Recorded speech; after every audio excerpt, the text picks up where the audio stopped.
Hello everyone, I'm pleased to announce my new tour for 2024. Beginning in early February and running through June, Tammy and I and an assortment of special guests are going to visit 51 cities in the US. You can find out more information about this on my website, jordanbpeterson.com, as well as accessing all relevant ticketing information. I'm going to use the tour to walk through some of the ideas I've been working on in my forthcoming book, out November 2024, We Who Wrestle with God. I'm looking forward to this. I'm thrilled to be able to do it again, and I'll be pleased to see all of you again soon. Bye-bye. When you look at like the fall of the Soviet Union, or you look at the failure of like socialist or communist regimes, I don't know if the issue there was so much redistribution. That was one of many issues. I don't think it was an issue at all, actually. What do you mean redistribution wasn't an issue? What the hell do you think they did to the kulaks? If you believe climate models, or if you believe that we're heading in a certain direction. I don't believe any of those presumptions. People keep saying that, but we just got another one of the hottest years on record. That's a classic leftist argument. Why wouldn't Putin, why wouldn't Xi Jinping, why wouldn't anybody else in the world call this out? It was as horrible as it was. There are plenty of people attempting to call Nobody out credible. You really think that you're in a position to evaluate the scientific credibility of the trials for the vaccines, do you? Hello, everyone. I'm here today talking to Stephen Bunnell, known professionally and online as Destiny. He's an American streamer, debater, and political commentator. He really came to my attention, I would say, as a consequence of the discussion he had with Ben Shapiro and Lex Friedman, and I decided to talk to him, not least because it's not that easy to bring people who are identified, at least to some degree, with the political beliefs on the left into a studio where I can actually have a conversation with them. I've tried that more often than you might think. And it happens now and then, but not very often. So today we talk a lot about, well, the differences between the left and the right, and the dangers of political ideology per se, and the use of power as opposed to invitation, and all sorts of other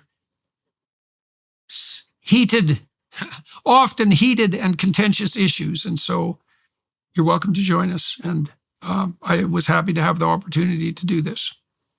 So I guess we might as well start by letting the people who don't know who you are get to know who you are with a little bit more precision. So why have you become known, and how has that developed?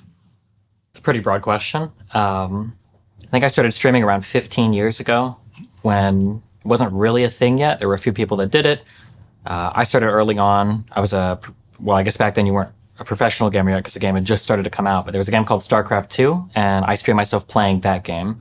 I was a pretty good player. It was pretty entertaining to watch. And then I kind of grew over, I guess maybe the next 7 years, just streaming that people would watch. Streaming on YouTube?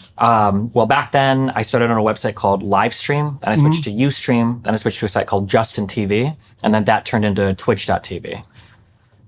So after streaming there for like 7 or 8 years, I was a semi-professional StarCraft 2 gamer. That game kind of came and went, but I had a lot of other interests.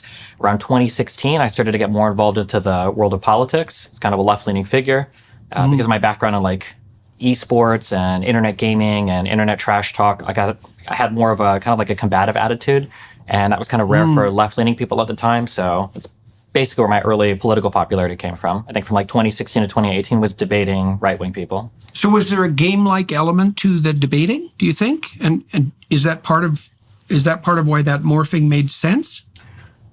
No, I wouldn't say so. I mean, if you get really reductionist, everything in life is kind of a game, but that's not very satisfying. I think I grew up like very argumentative. My mom is from Cuba, so my family was like very conservative. And then I grew up like listening to the news all day, listening to my mom's political opinions all day. And then I argued with kids in high school and everything. And I've always been kind of like an argumentative, type A, aggressive personality.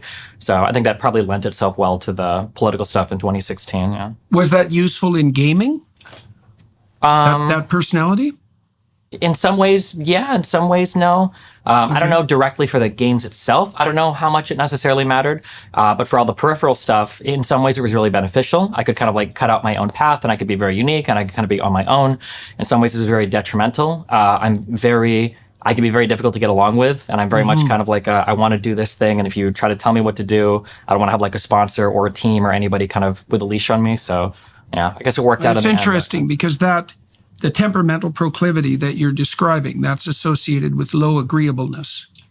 And Yeah. generally, well, and that's more combative, it's more stubborn, sure. it's more implacable, it's more competitive. The downside is that it's more skeptical, it can be more cynical, it can be less cooperative. But generally, a temperament like that is not associated with political belief on the left, because the leftists tend to be characterized by higher levels of compassion, and that's low agreeableness. So, that element of your temperament at least is quite masculine. And a lot of the ideology that characterizes the modern left has a much more temperamentally feminine nature. So all right. So why do you think the shift from your popularity to political commentary worked? And you said that started about 2016. And why do you think that shift happened for you, like in terms of your interest? I think I've always been interested in a lot of things. Like, I grew up with a very strong political bend. It was conservative until I got into my streaming years, probably 5 or 6 years into streaming. I slowly kind of started to shift to the left. I would say that, I guess in around 2016, when I saw all of the conversations going on with the election and when all the issues being talked about, I felt like the conversations were very low quality. And in my naivety, I thought that maybe I could come in and boost the quality, at least in like my little corner of the internet, to have better conversations about what was going on. And so that was basically my injection point into all of that was, fighting about those political issues and then arguing with people about them, doing research and reading and all of that. Yeah. And so did you do that by video to begin with as well? Yeah, it was all streaming. Yeah. It was all streaming. And so I presume you built an audience among the people who were following you as a gamer first, and then that started to expand. Is that correct? Basically, yeah. Without getting too much into like the business or streaming side of things, basically, actually, this probably carries over to basically to all media, I would imagine, is you've got people that will watch you for special events. So maybe you're like a commentator of the Super Bowl, or maybe you're hosting like a really huge event. Then you've got people who will watch you every time you're participating in your area of expertise. So for me, that's like a particular game I might be playing. It might be when you're on like a particular show or something that people watch you for. And then the fundamental fan, like the best fan that you're converting to the lowest and most loyal viewer, I guess, is somebody that's watching you basically no matter what you're doing. And these are the people that'll follow you from area to area. Right. And I think because of the way I did gaming and I talked about a lot of other stuff, whether it was politics, science, current events, whatever, I had a lot of loyal fans that kind of followed me wherever I went. So quite a few of them stuck in Star Trek. So you established a reputation. Yeah. So how would you characterize your reach now? How would you quantify it? I think can you be more precise? How many people are watching a typical video that you might produce, and what are you doing for subscribers, say on YouTube, and total? Any idea about total reach? Yeah, well, I mean, I guess my subscribers on YouTube, I have around, I think that's around 770,000 on my main channel. I think I probably do between all three channels, I think around 15 to 20 million views a month. And then I live stream to anywhere from 5 to 15,000 concurrent viewers a day for hopefully around 8 hours a day. Yeah. Okay. So you have quite a substantial reach. And so you said that initially you were more conservative leaning, but that changed. What did it mean that you were more conservative leaning, and how and why did that change? When I said I was conservative leaning, I mean I was writing articles for my school newspaper defending George Bush and the Iraq War. I was like very much like I think it's like an insult now when people say like neocon, but I was like very much like a conservative, a Bush era conservative. So supported big business, supported traditional, all of the conservative, I guess, like foreign policy, hawkish foreign policy, for whatever that meant as like a 14, 15-year-old. Right. There was the whole Elian Gonzalez incident that was very big for Cuban Americans, where there was a Cuban boy that tried to come to the United States with several other people and his mother, and their raft, I guess, crashed or something happened. I think his mom died and some other people died, and there was a huge debate on whether or not to send him back to Cuba, and Clinton ended up sending him back to Cuba. And I know that my mom was super irritated and all that, to say the least. And then once I hit college, I think I supported Ron Paul in 2008. So I was a big Ron Paul libertarian guy in high school. When I went to a Catholic Jesuit high school, and I kind of became atheist in that process. I started reading Ayn Rand. So I was very, very, very, very, very conservative. But on the libertarian end, it sounds I would say so. Yeah. Initially on the that makes more sense in relationship to your temperament. Sure, maybe, yeah. Yeah. Initially it was like Christian conservative, and then it became like libertarian conservative. without my life kind of took like a wacky path. And then as I started working, I kind of had to drop out of school. I was working, and then I got into streaming. And once I started streaming, I had a son basically around the first year I started streaming. As I started to go through life, and I went from kind of being in this like working poor position to making a lot of money, especially through the lens of my child, I saw how different life was when I had more money versus less. And I guess like the differences between what was available to me and then my child as I made more money while I was really wealthy versus not as wealthy, it kind of started to change the way that I guess. So you got more attuned to the consequences of inequality? Basically, I would say, yeah. Okay, and so how did that lead you to develop more sympathy for left-leaning ideas, particularly? I guess my core beliefs have never really changed, but I think the way that those become applied kind of change. So much the same way that you might think that everybody deserves a shot to go to school and have an education. That might be like a core belief where as a libertarian or conservative, I might think that as long as a school is available, everybody's got the opportunity to go and study. But maybe now as like a liberal or progressive or whatever you'd call me, I might say, okay, well, we need to make sure that there's enough, maybe like food in the household or some kind of funding program to make sure the kid can actually go to school and study, basically. So like the core drive is the same, but I think the applied principle ends up changing a bit based on what you think people's individual is your are. concern essentially something like the observation that if people are bereft enough of substance, let's say, that it's difficult for them to take advantage of equal opportunities, even if they are presented to them, let's say? Yeah, essentially, yeah. And you have some belief, and correct me if I'm wrong, you have some belief that there is room for state intervention at the level of basic provision to make those opportunities more manifest. Yeah, to varying degrees, yeah. Okay. So let's start talking more broadly then on the political side. So how would you characterize the difference, in your opinion, between the left and the conservative political viewpoints? On a very, very, very broad level, if there's some like good world that we're all aiming for, I think people on the left seem to think that a collection of taxes from a large population that goes into a government that's able to precisely kind of dole out where that tax money goes. You're basically able to take the problems of society. You're able to scrape off, hopefully, not super significant amount of money from people that can afford to give a lot of money, and then through government programs and redistribution, you target those taxes essentially to people that kind of need whatever bare minimum to take advantage of opportunities in society. Yeah. Okay. And then on the conservative end, I guess a conservative would generally think that why would the government take my money? I think from a community point of view, through churches, through community action, through families, we can better allocate our own dollars to our own friends and family to help them and give them the things that they need so that they can better participate in and thrive in society, basically. Okay, so one of the things that I've always found a mystery, I think there's an equal mystery on the left and on the right in this regard, is that the more conservative types tend to be very skeptical of big government, and the leftist types tend to be more skeptical of big corporations. Right? Well, following through the logic that you just laid out, you made the suggestion that one of the things that characterizes people on the left is the belief that government can act as an agent of can and should act as an agent of distribution. Okay, a potential problem for that is the gigantism of the government that does that. Now, the conservatives are skeptical of that gigantism. And likewise, the liberals, the progressives in particular, we'll call them progressives, are skeptical of the reach of gigantic corporations.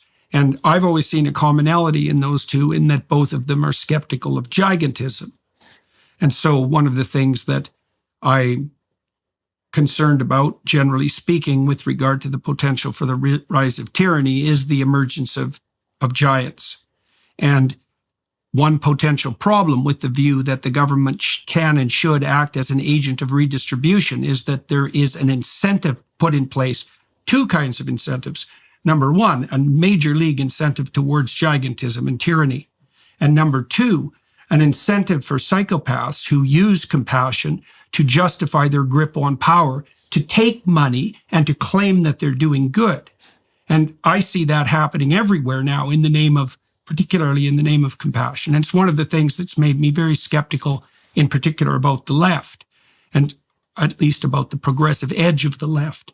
So I'm curious about what you think about those two. First of all, it's a paradox to me that the conservatives and the leftists face off each other with regard to their concern about different forms of gigantism, and don't seem to notice that the thing that unites them is some antipathy. This is especially true for the libertarians, some antipathy towards gigantic structures per se. And so then I would say, with regards to your antithesis between liberalism and conservatives, the conservatives are pointing to the fact that there are intermediary forms of distribution that can be utilized to solve the social problems that you're describing that don't bring with them the associated problem of gigantism. And like it's been shocking to me to watch the left, especially in the last 6 years, ally itself, for example, with pharmaceutical companies, which was something I'd never thought I would see in my lifetime. I mean, for decades, the only gigantic corporations the left was more skeptical of than the fossil fuel companies were the pharmaceutical companies. And that all seemed to vanish overnight around the COVID time. So I know the story. That's a lot of things to throw at you, but it sort of outlines the territory that we could probably investigate productively. Yeah, so a couple things. I would say that the current political landscape we have, I think, is less. I understand the concept of conservatives supporting corporations and liberals supporting like large government. I think today the divide we're starting to see more and more is more of like a populist, anti-populist rise, or even like an institutional or anti-institutional rise. So for instance, I think conservatives today in the United States are largely characterized with, I would say with populism, in that they're supporting like certain figures, namely right now Donald Trump, who they think alone can kind of like lead them against the corrupt institutions, be them corporate or government. I feel like most conservatives today are not as trustful of big corporations as they were back in like the Bush era, where we would, conservatives would champion, big corporations. Yeah, I think that's right. Yeah. That's a strange thing because it makes the modern conservatives a lot more like the 60s leftists. Potentially, yeah. I mean, that brings us into the issue, too, of whether the left-right divide is actually a reasonable way of construing the current political landscape at all. And I'm not sure it is, but... Right now, it kind of is, but only because so many conservatives are following Trump. So like your populist, anti-populist thing kind of maps on kind of cleanly to the left and right. It doesn't work with progressives, though, or the far left, because they're also anti-large everything. So in a surprising way, on very, very far left people, you might find them having a bit more in common with kind of like a MAGA Trump supporter than like a center-left liberal. So for instance, like both of these groups of people on the very far left will be very dovish on foreign policy, probably a little bit more isolationist. They're not a big fan of like a ton of immigration or a ton of trade with other countries. They might think that there's a lot of institutional capture of both government and corporations. So both all of the MAGA supporters and the far, far left might think that corporations don't have our best interest at heart and the government is corrupt and captured by lobbyists. You'll see a lot of overlap there. Right. I think that sometimes there's a couple things. One, this is something I feel like I've discovered. People have no principles. I think that people are largely guided by whatever is kind of satisfying them or making them feel good at the time. I think that's a really important thing to understand because people's beliefs will seem to change at random. If you're trying to imagine that a belief is coming from some underlying principle or is governed by some internal, like moral or reasonable code or whatever. I think generally there are large social groups and people kind of follow them along from thing to thing, which is why you end up in strange worlds sometimes where, like the position on vaccines and being an anti-vaxxer might have been seen as something, 10 years ago as kind of like a hippie leftist. And now maybe it's more like a conservative or it's associated more with like MAGA Trump supporters or whatever. I think as a result of how the social groups move around.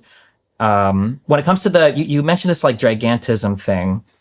That's another thing where I'm not sure if people actually care about gigantism or if they're using it as a proxy for other things that they don't like. Like I could totally imagine a person. I care about it. Sure. Yeah, you might. Yeah, sorry. It just meant in general. That's yeah. Okay. Because like I could imagine somebody saying that like they don't trust like a large government. They think there's too much, prone to tyranny or something like that, but also be supportive of an institution like the Catholic Church, which is literally, one guy who has a direct line to God. But they can't tax. And they don't have a military.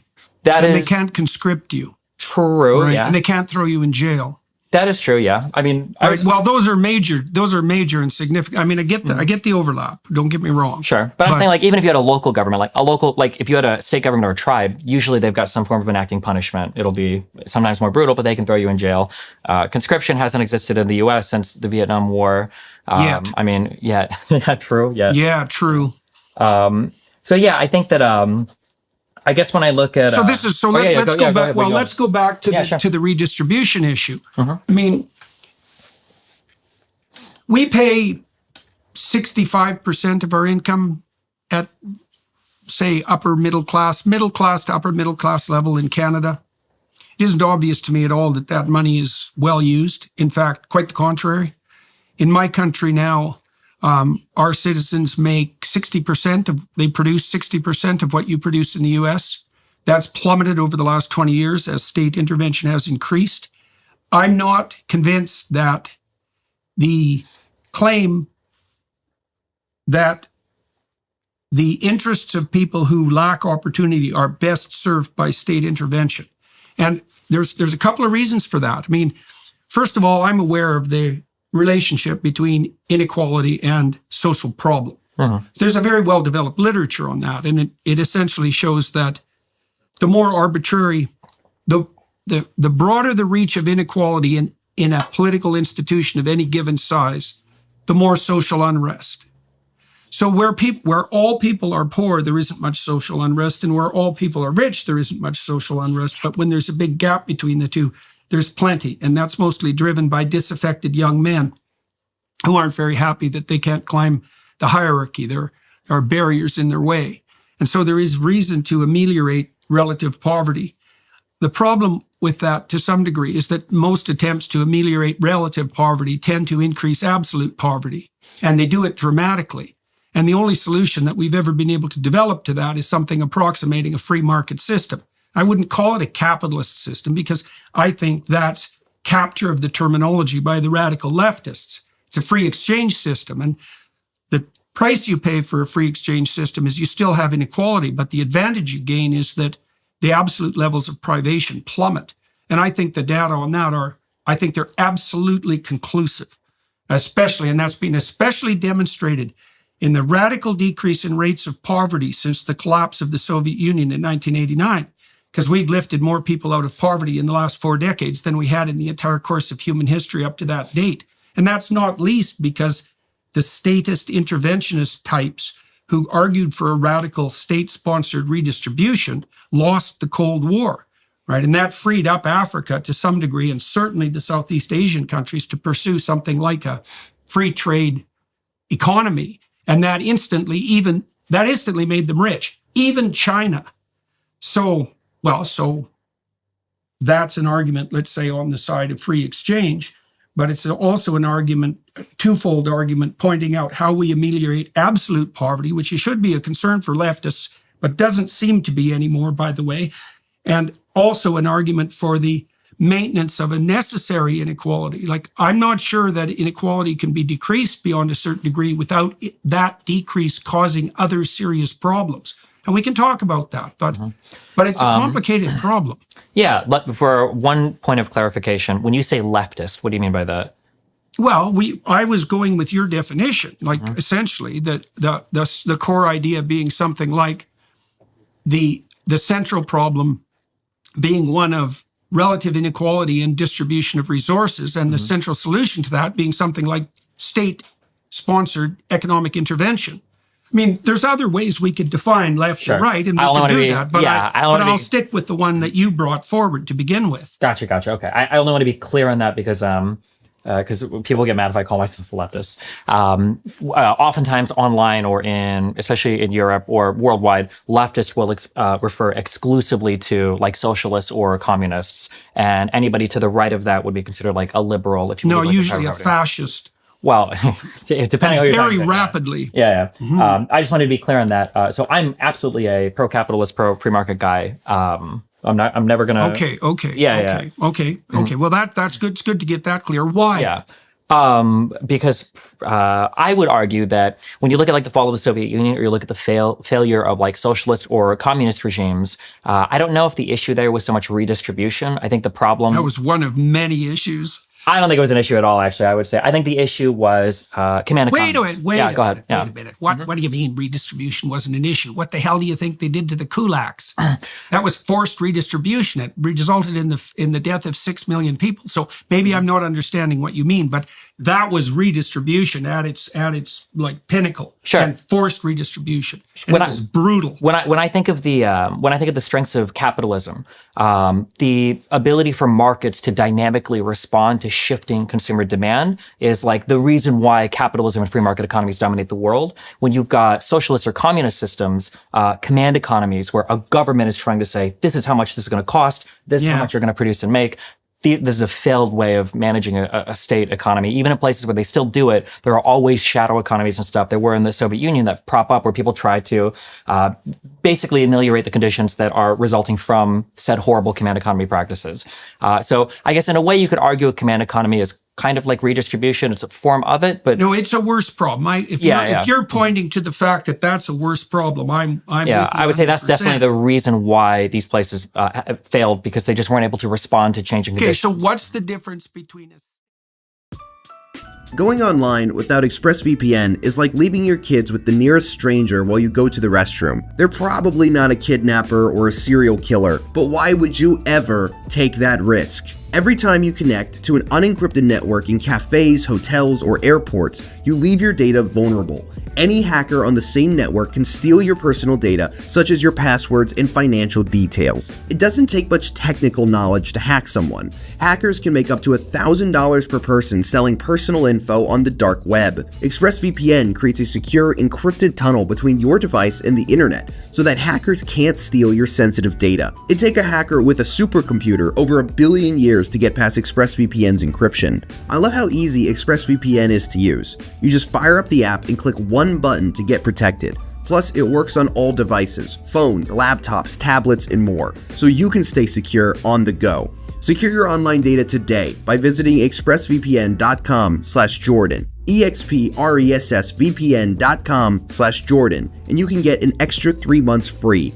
That's expressvpn.com/Jordan. Okay, so what's the difference between a state that attempts to redistribute to foster equality of opportunity and a command economy? Is it a difference of degree? Like, are you looking at models, let's say, like the Scandinavian countries? Or I wouldn't use Canada, by the way, because Canada is now, what would you call, predicted by economic analysts to have the worst performing economy for the next 4 decades of all the developed world. So maybe we'll just leave the example of Canada off the table. Sure. Scandinavian countries are often the polities that are pointed to by, I would say, by people who, at least in part, are putting forward a view of redistribution for purposes of equality of opportunity like you are. But they're a strange analogy because they're very small countries, and up till now they were very ethnically homogenous. Yeah. Exactly. And that makes a big difference when you're trying to flatten out the redistribution. Plus, they are also incredibly wealthy, which makes, redistribution, let's say, a lot easier. So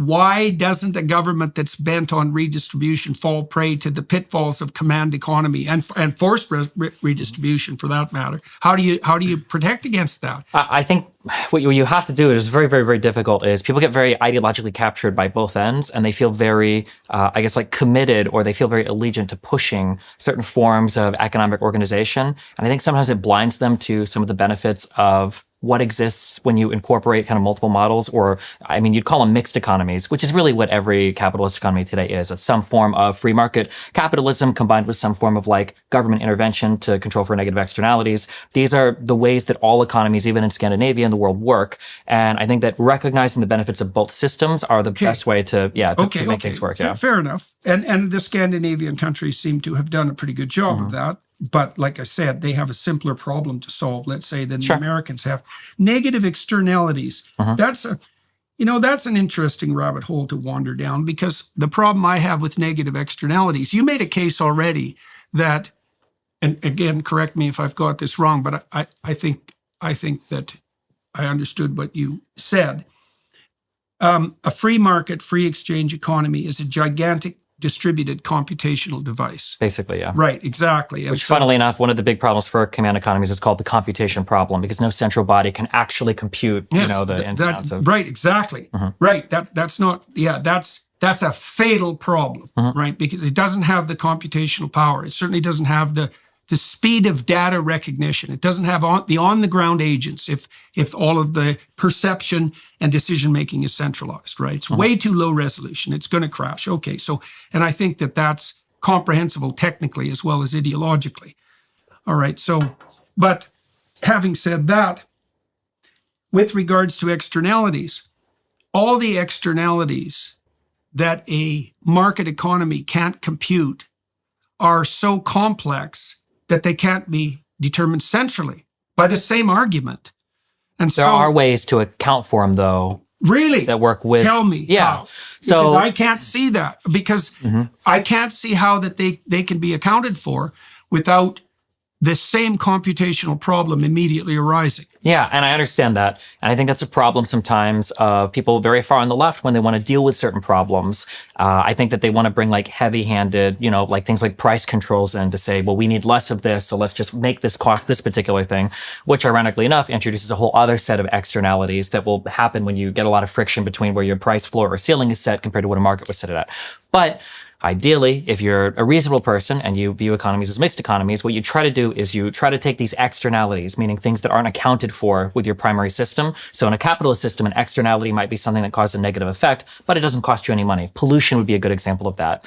And rather than saying like, well, no company can pollute this much, or, if you're a company, you have to use these things because the other things are making too much pollution, all you do is you say, okay, well, if we've determined that, say, carbon is bad for the atmosphere, well, we're just going to attach a little price to that. Okay, government is going to say that, yeah, if you pollute this much, here's the price. And then if you want to pay for it, you can. But that type of intervention in the economy basically allows the free market to hopefully do its job because the government has tacked on a little bit of a price something that tries to account for the cost of that externality. Yeah. Great. That's a great example. We can go right down that rabbit hole. Carbon.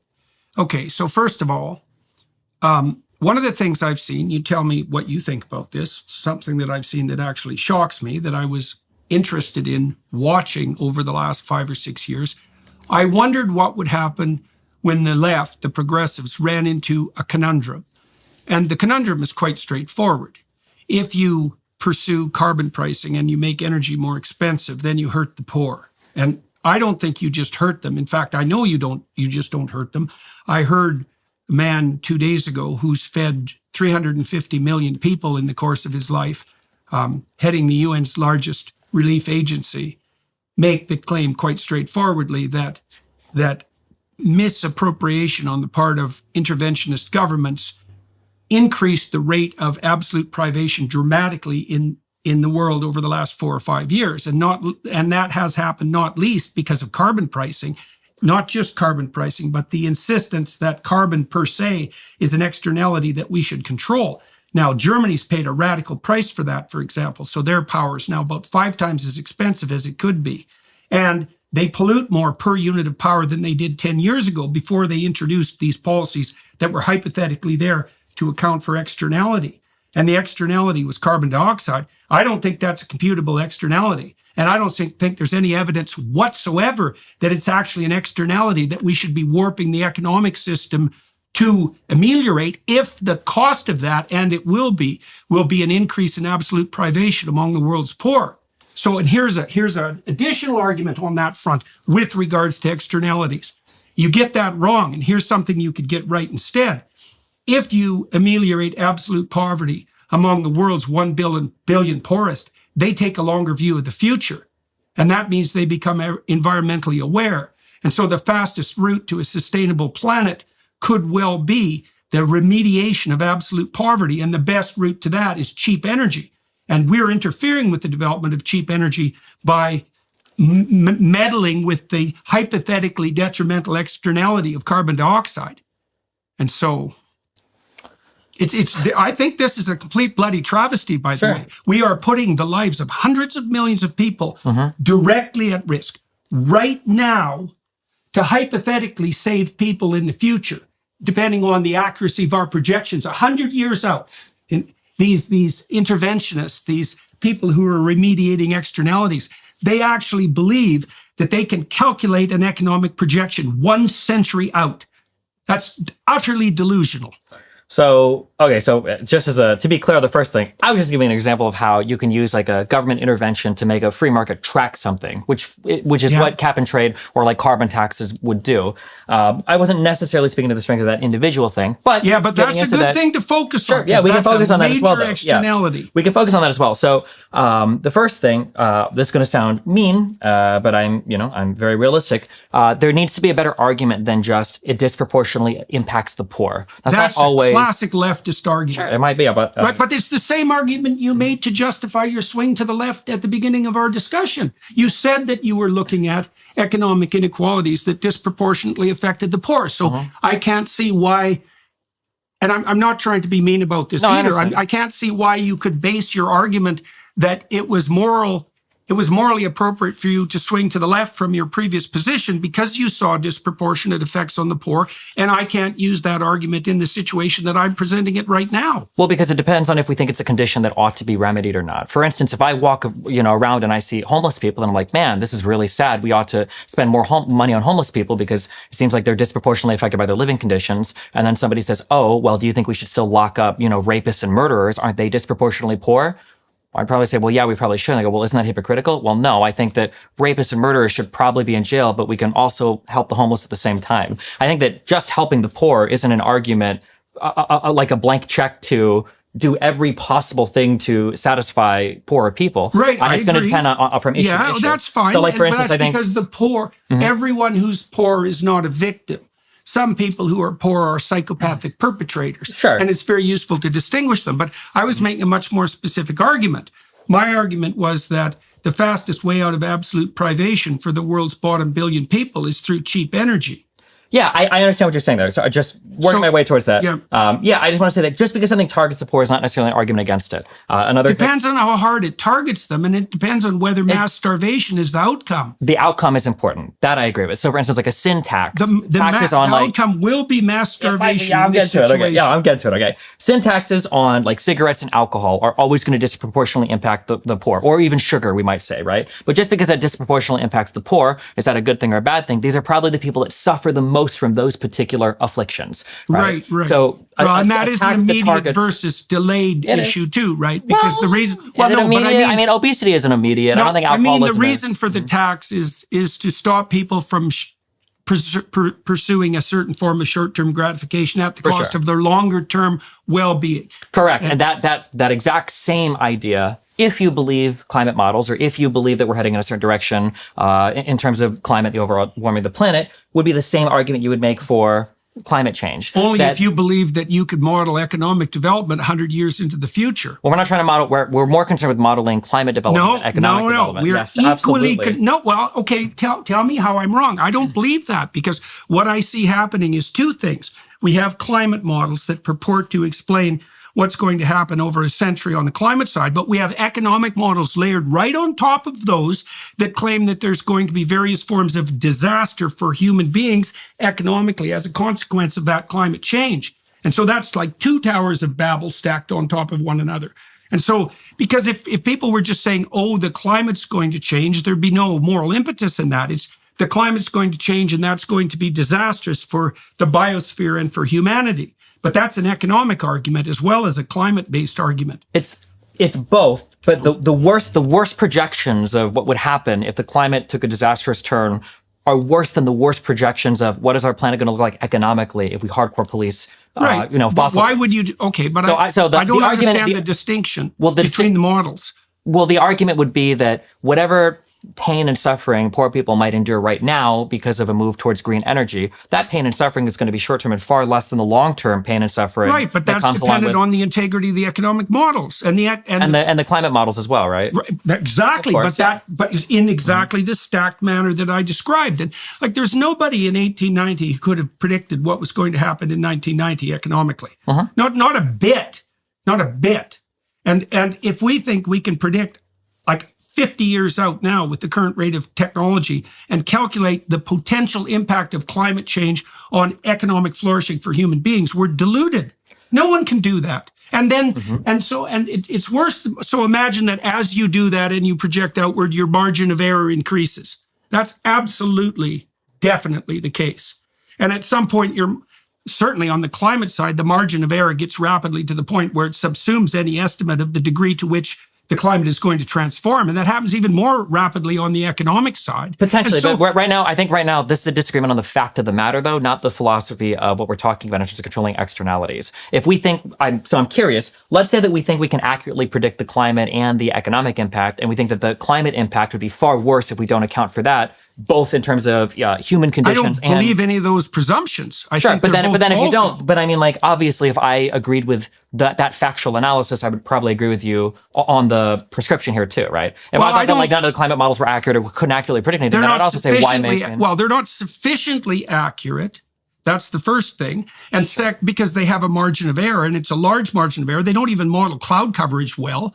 That's a big problem. They don't have the resolution.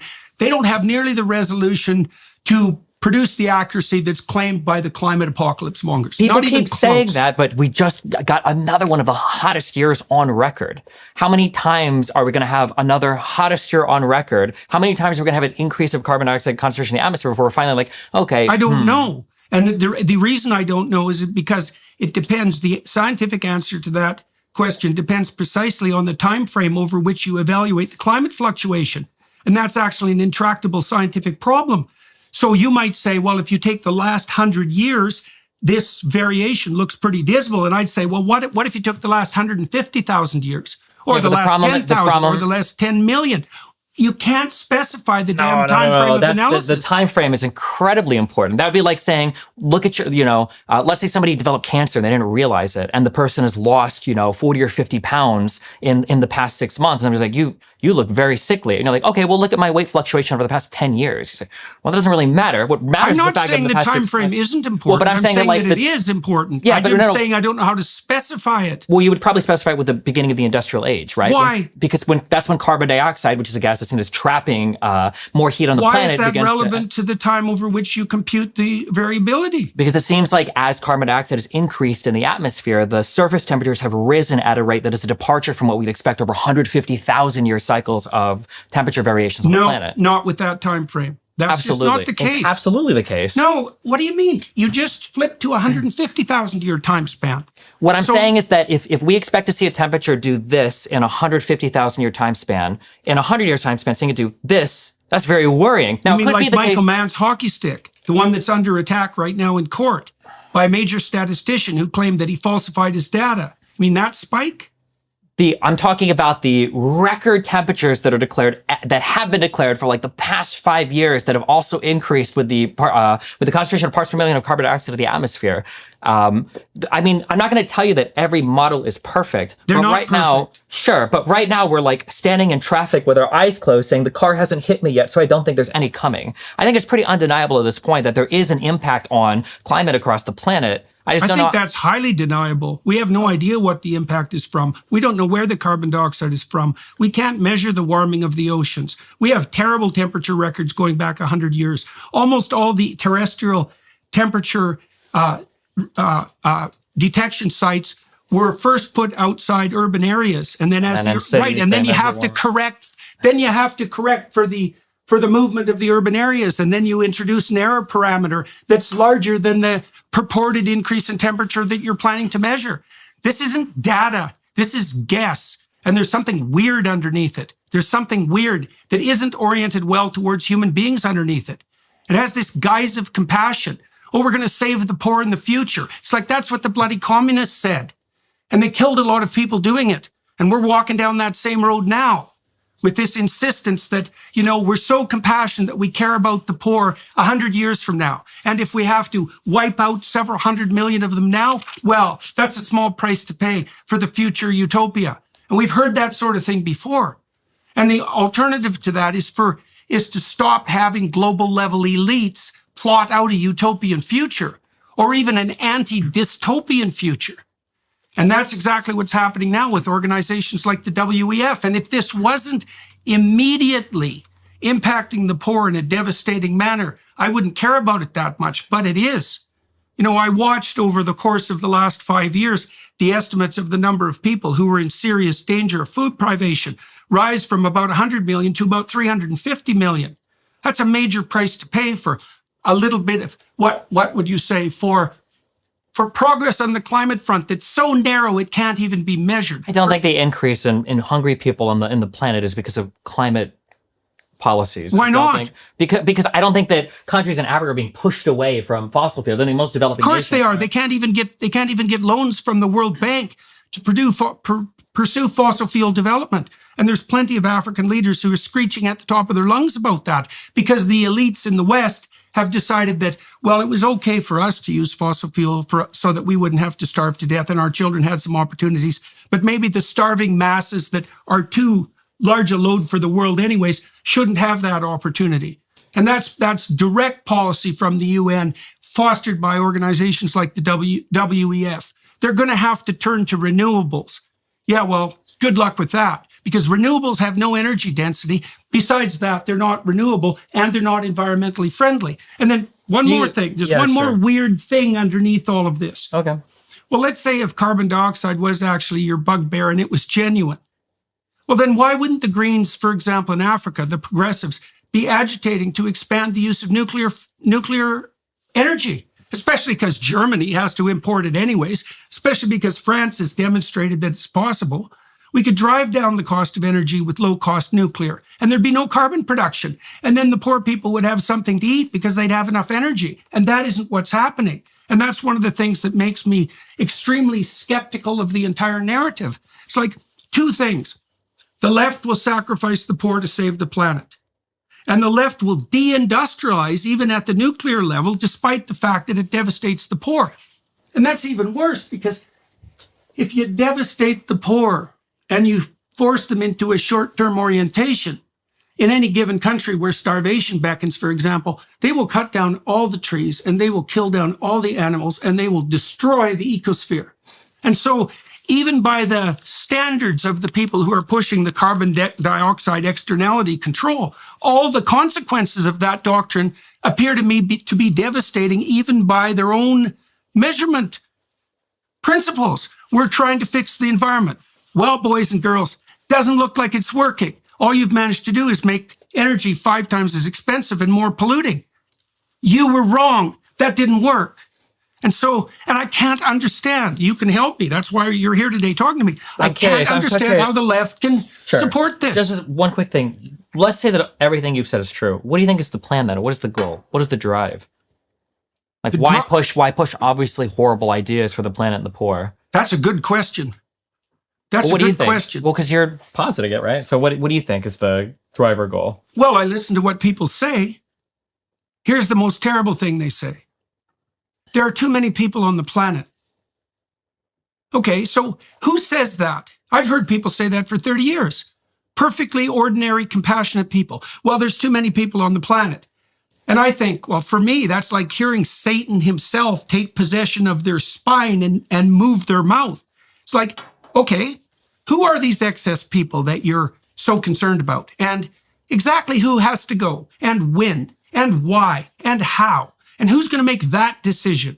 And even if you're not consciously aiming at that, you are the one who uttered the words. You're the ones who muttered the phrase. What makes you think that the thing that possessed you to make you utter that words isn't aiming at exactly what you just declared? And so that's a terrible vision. But when you look at what happens in genocidal societies, and they emerge with fair regularity, and usually with a utopian vision at hand, the consequence is the mass destruction of millions of people. So why should I assume that something horrible isn't lurking like that right now, especially given that we have pushed a few 100 million people back into absolute poverty when we were doing a pretty damn good job of getting rid of that? And I just don't understand what's happening in Germany or in the UK. Like, it's insane. Like, look, man, if they would have got rid of the nuclear plants and made energy 5 times as expensive, and the consequence would have been they weren't burning lignite coal as a backup, and their unit production of energy, of pollution per unit of energy had plummeted, you could say, well, look, we hurt a lot of poor people, but at least the air is cleaner. It's like, no, air's worse, and everyone's poorer. So, like, explain to me how the hell the left can be anti-nuclear. Okay. I don't understand it at all. Gotcha. All right. This is something that I brought up earlier that is concerning to me. I feel like when people get political beliefs, I feel like what happens is, what we think happens, what we would hope happen is you have some moral or philosophical underpinning. And then from there, you combine this with some epistemic understanding of the world. And then you combine these two things, you engage in some form of analysis. And through your moral it'd be view, nice if that was true. Yeah, you start to apply like prescriptions. So maybe I'm religious, maybe I analyze society and I see that particular TV shows lead to premarital sex. So my societal prescription is we should ban these TV shows, right? Ideally, this is how you would imagine this process works.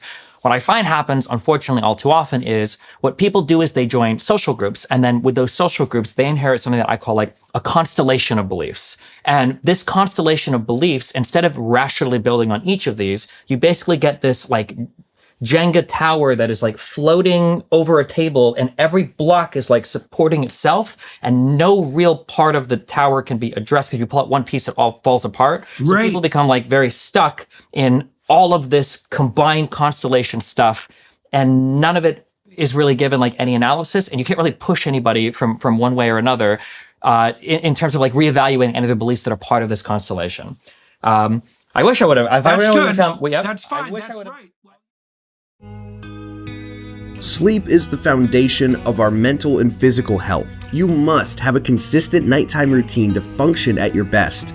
If you're struggling with sleep, you need to check out Beam. It's not just your run-of-the-mill sleep aid. It's a concoction carefully crafted to help you rest without the grogginess that often accompanies other sleep remedies. Several people on our team use Beam's Dream Powder to sleep better through the night and show up ready for work. Other sleep aids can cause next-day grogginess, but Dream contains a powerful, all-natural blend of reishi, magnesium, L-theanine, apigenin, and melatonin to help you fall asleep, stay asleep, and wake up refreshed. Now available in delicious flavors like cinnamon cocoa, chocolate peanut butter, and mint chip, Better Sleep has never tasted better. And today, our listeners get a special discount on Beam's Dream Powder, their science-backed, healthy hot cocoa for sleep with no added sugar.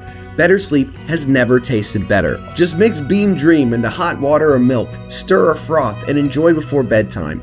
If you find yourself struggling to sleep, give it a shot.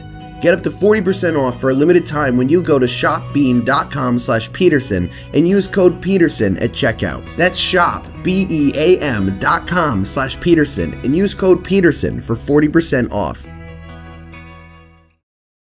That's good. That's fine. That's right. Well, you know, there are models now of cognitive processing, belief system processing that make the technical claim that what a belief system does is constrain entropy. Sure, that's not surprising at all to me. Yeah. So, and now the signal for released entropy, which would be a consequence of, say, violated fundamental beliefs, is a radical increase in anxiety, right? And a decrease in the possibility of positive emotion.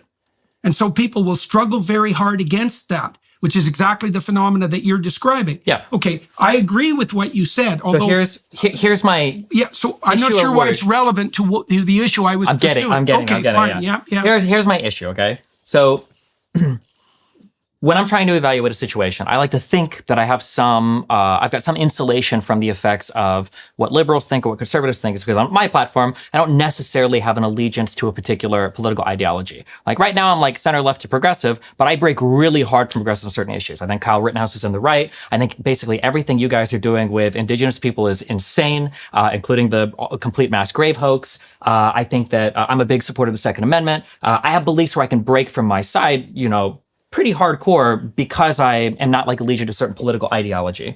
One thing that worries me with this constellation of beliefs thing is that sometimes when it comes to evaluating a particular policy or a particular problem, I feel like it's part of the constellation, and sometimes it inhibits people from like taking a step back and reasonably thinking about the issue. So when we're talking about climate change, you mentioned the WEF sacrificing tons of people, the UN, global elites, 5 times energy costs in Germany, genocidal people.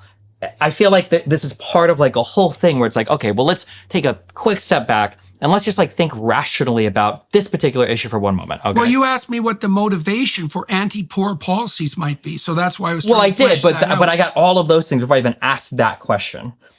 Because I think it's totally possible that somebody might say, okay, well, when you put carbon dioxide in the atmosphere, it seems to cause an increase in surface temperatures. This has been happening from about the 1800s. And as we started to track surface temperatures, whether the thermometer is on top of the Empire State Building or in the middle of the field, it seems like there's an average rise in temperatures. And people all around the world are observing this. In some places more than others. If you live in Seattle and 20 years ago, your apartment building wasn't built with air conditioner units, you feel that now. If you live in a place in London and you've never had an air conditioner before, now that's not acceptable. I think that people on the ground can see that there are changes. And I think that scientists, when they look in labs, can see changes. It might be that some models aren't precise enough. And it might be that for reasons we don't even understand well, the now, economic models certainly aren't precise enough. Sure, maybe that might be true. Maybe. They can't even use them to predict the price of a single stock for 6 months.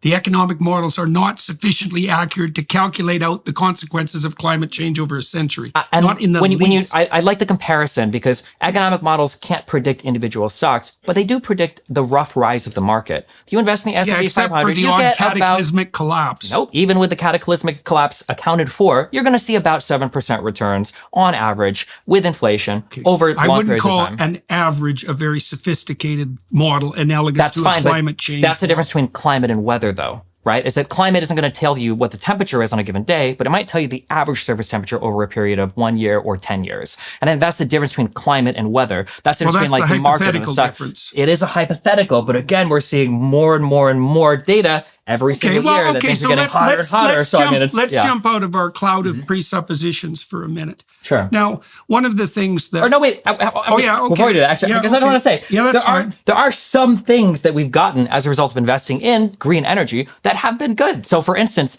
the power of solar energy has dropped dramatically in the United States, faster than anybody thought possible, such that solar energy is like competitive or beating fossil fuels in certain areas. As long as you can set the solar panels up, you're literally beating fossil fuels. Yeah, and as long as the sun is shining. Well, it still is. We're not in nuclear winter yet. No, but it isn't when it's cloudy. And that's why I said depending on where you live. There are places, equatorial places, if you're trying to set up a solar panel in Seattle, you might not have as much luck, or New York City might not have as much. Or in Germany, true. Or all of Europe, or in Canada. There are also other issues that are coming up that I think are obfuscating our ability to evaluate what's being caused by green energy versus not. When we look at energy increases in Germany, I think there's a similar constellation around nuclear energy, for instance. People don't want nuclear energy because they think of nukes, and they think of nuclear meltdowns, and they think of Chernobyl, and they think of Fukushima, and they think of atomic bombs, and that's it. And that's stupid. And I agree with you. But nuclear energy is a totally viable alternative to other forms of fossil fuels. Then why does the radical left oppose it? You think it's just this for the same reason the right opposes vaccines, because it sounds scary and it's a big thing and they don't trust it. It comes from the right has a reason to distrust vaccines in the aftermath of the COVID debacle. Because they were imposed by force, and that was a very you get to bad choose idea. if you have a nuclear power plant. That's imposed by force too, no? You don't get to choose where your energy comes from if you live in a country. You turn the light switch and hopefully you don't have a Chernobyl that melts down in your particular town, right? Well, you get to choose it because you can buy it or not. Well, that's a choice. Nobody had a choice with the vaccines. Nobody had a choice whether or not they lived near Chernobyl or not. Nobody has a choice. Sure, there's a nuclear power plant. Away. Well, how realistic is it to move like 500 miles? That's like telling conservatives when Biden tried to do the OSHA mandate for vaccines, you can just get a different job, right? I don't want to debate about whether or not large nuclear power plants are frightening. They are. Sure. Okay. And there are technologies now where that's not a problem. I think that's a counterproductive place for our discussion to go, because I also understand why people are afraid of it. But what I don't understand, for example, is why the Germans shut down their nuclear power plants and the Californians are thinking and doing the same thing when they have to import power from France anyways. Like, it's complete. Or burn coal, which is a million times worse. Not just coal, lignite. Yeah. Right. And then with regards to these renewable power sources, they have a number of problems. One is they're not energy dense. They require tremendous infrastructure to produce. They might be renewable at the energy level, but they're not renewable at the raw materials level. So that's a complete bloody lie. They're insanely variable in their power production. And because of that, you have to have a backup system, and the backup system has to be reliable without variability. And that means if you have a renewable grid, you have to have a parallel fossil fuel or coal grid to back it up when the sun doesn't shine and the wind doesn't blow, which is unfortunately very, very frequently.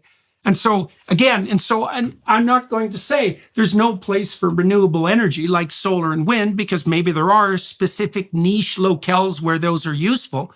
But the logical what would you say, antidote to the problem of reliability, if we're concerned about carbon, but we're really not, would be to use nuclear.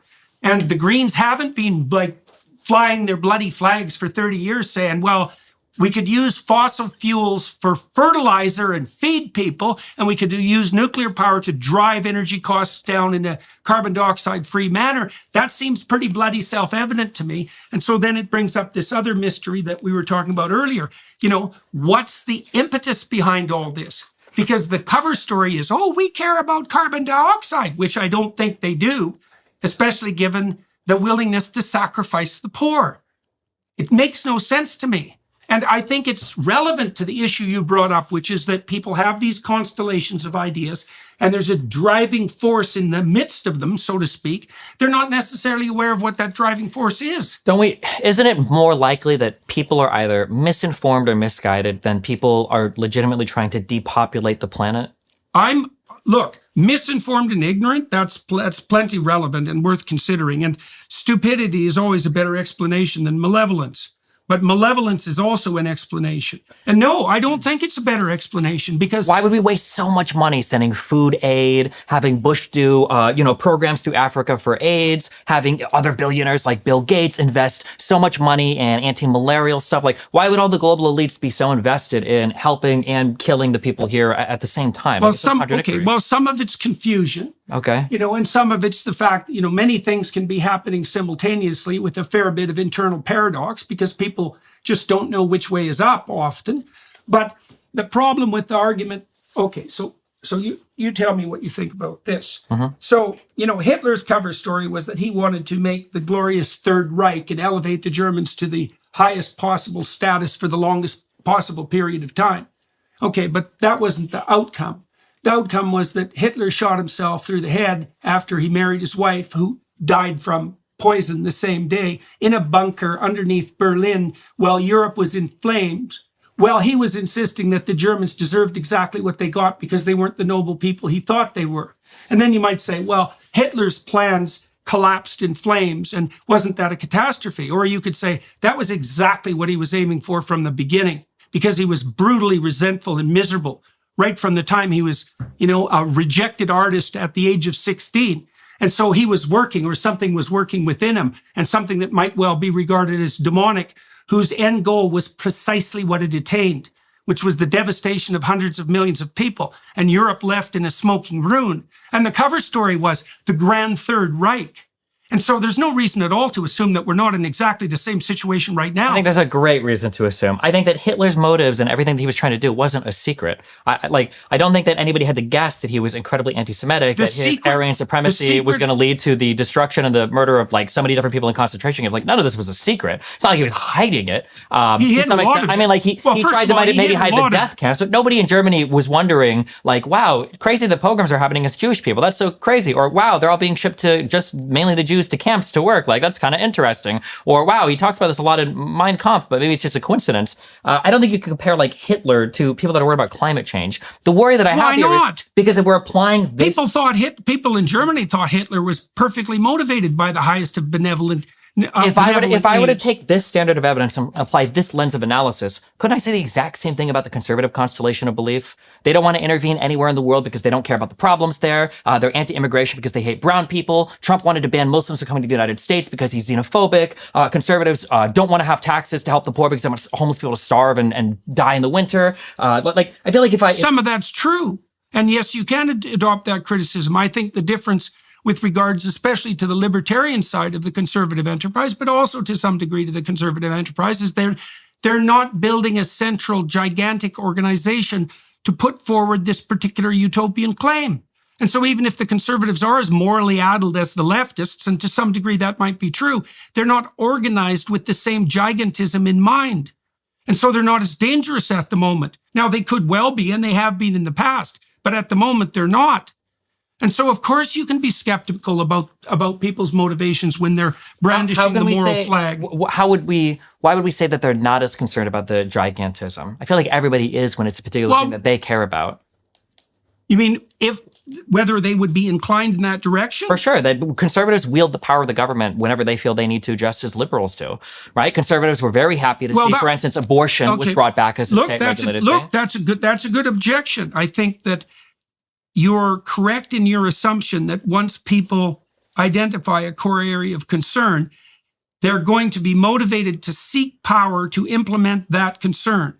I think cancel culture is a good idea too. I think conservatives prior to the 2000s, if they could censor everything related to either LGBT stuff or weird musical stuff or stuff that they didn't want their kids to watch, conservatives would do it. But now that you see that like liberals and progressives are kind of wielding that corporate hammer, now conservatives are very much, well, hold on, we need freedom of speech, we need to platform everybody. And now progressives are like, well, hold on, maybe we shouldn't platform people. I've got no disagreement with those things that you said, and I have no disagreement about your proposition that people will seek power to impose their central doctrine.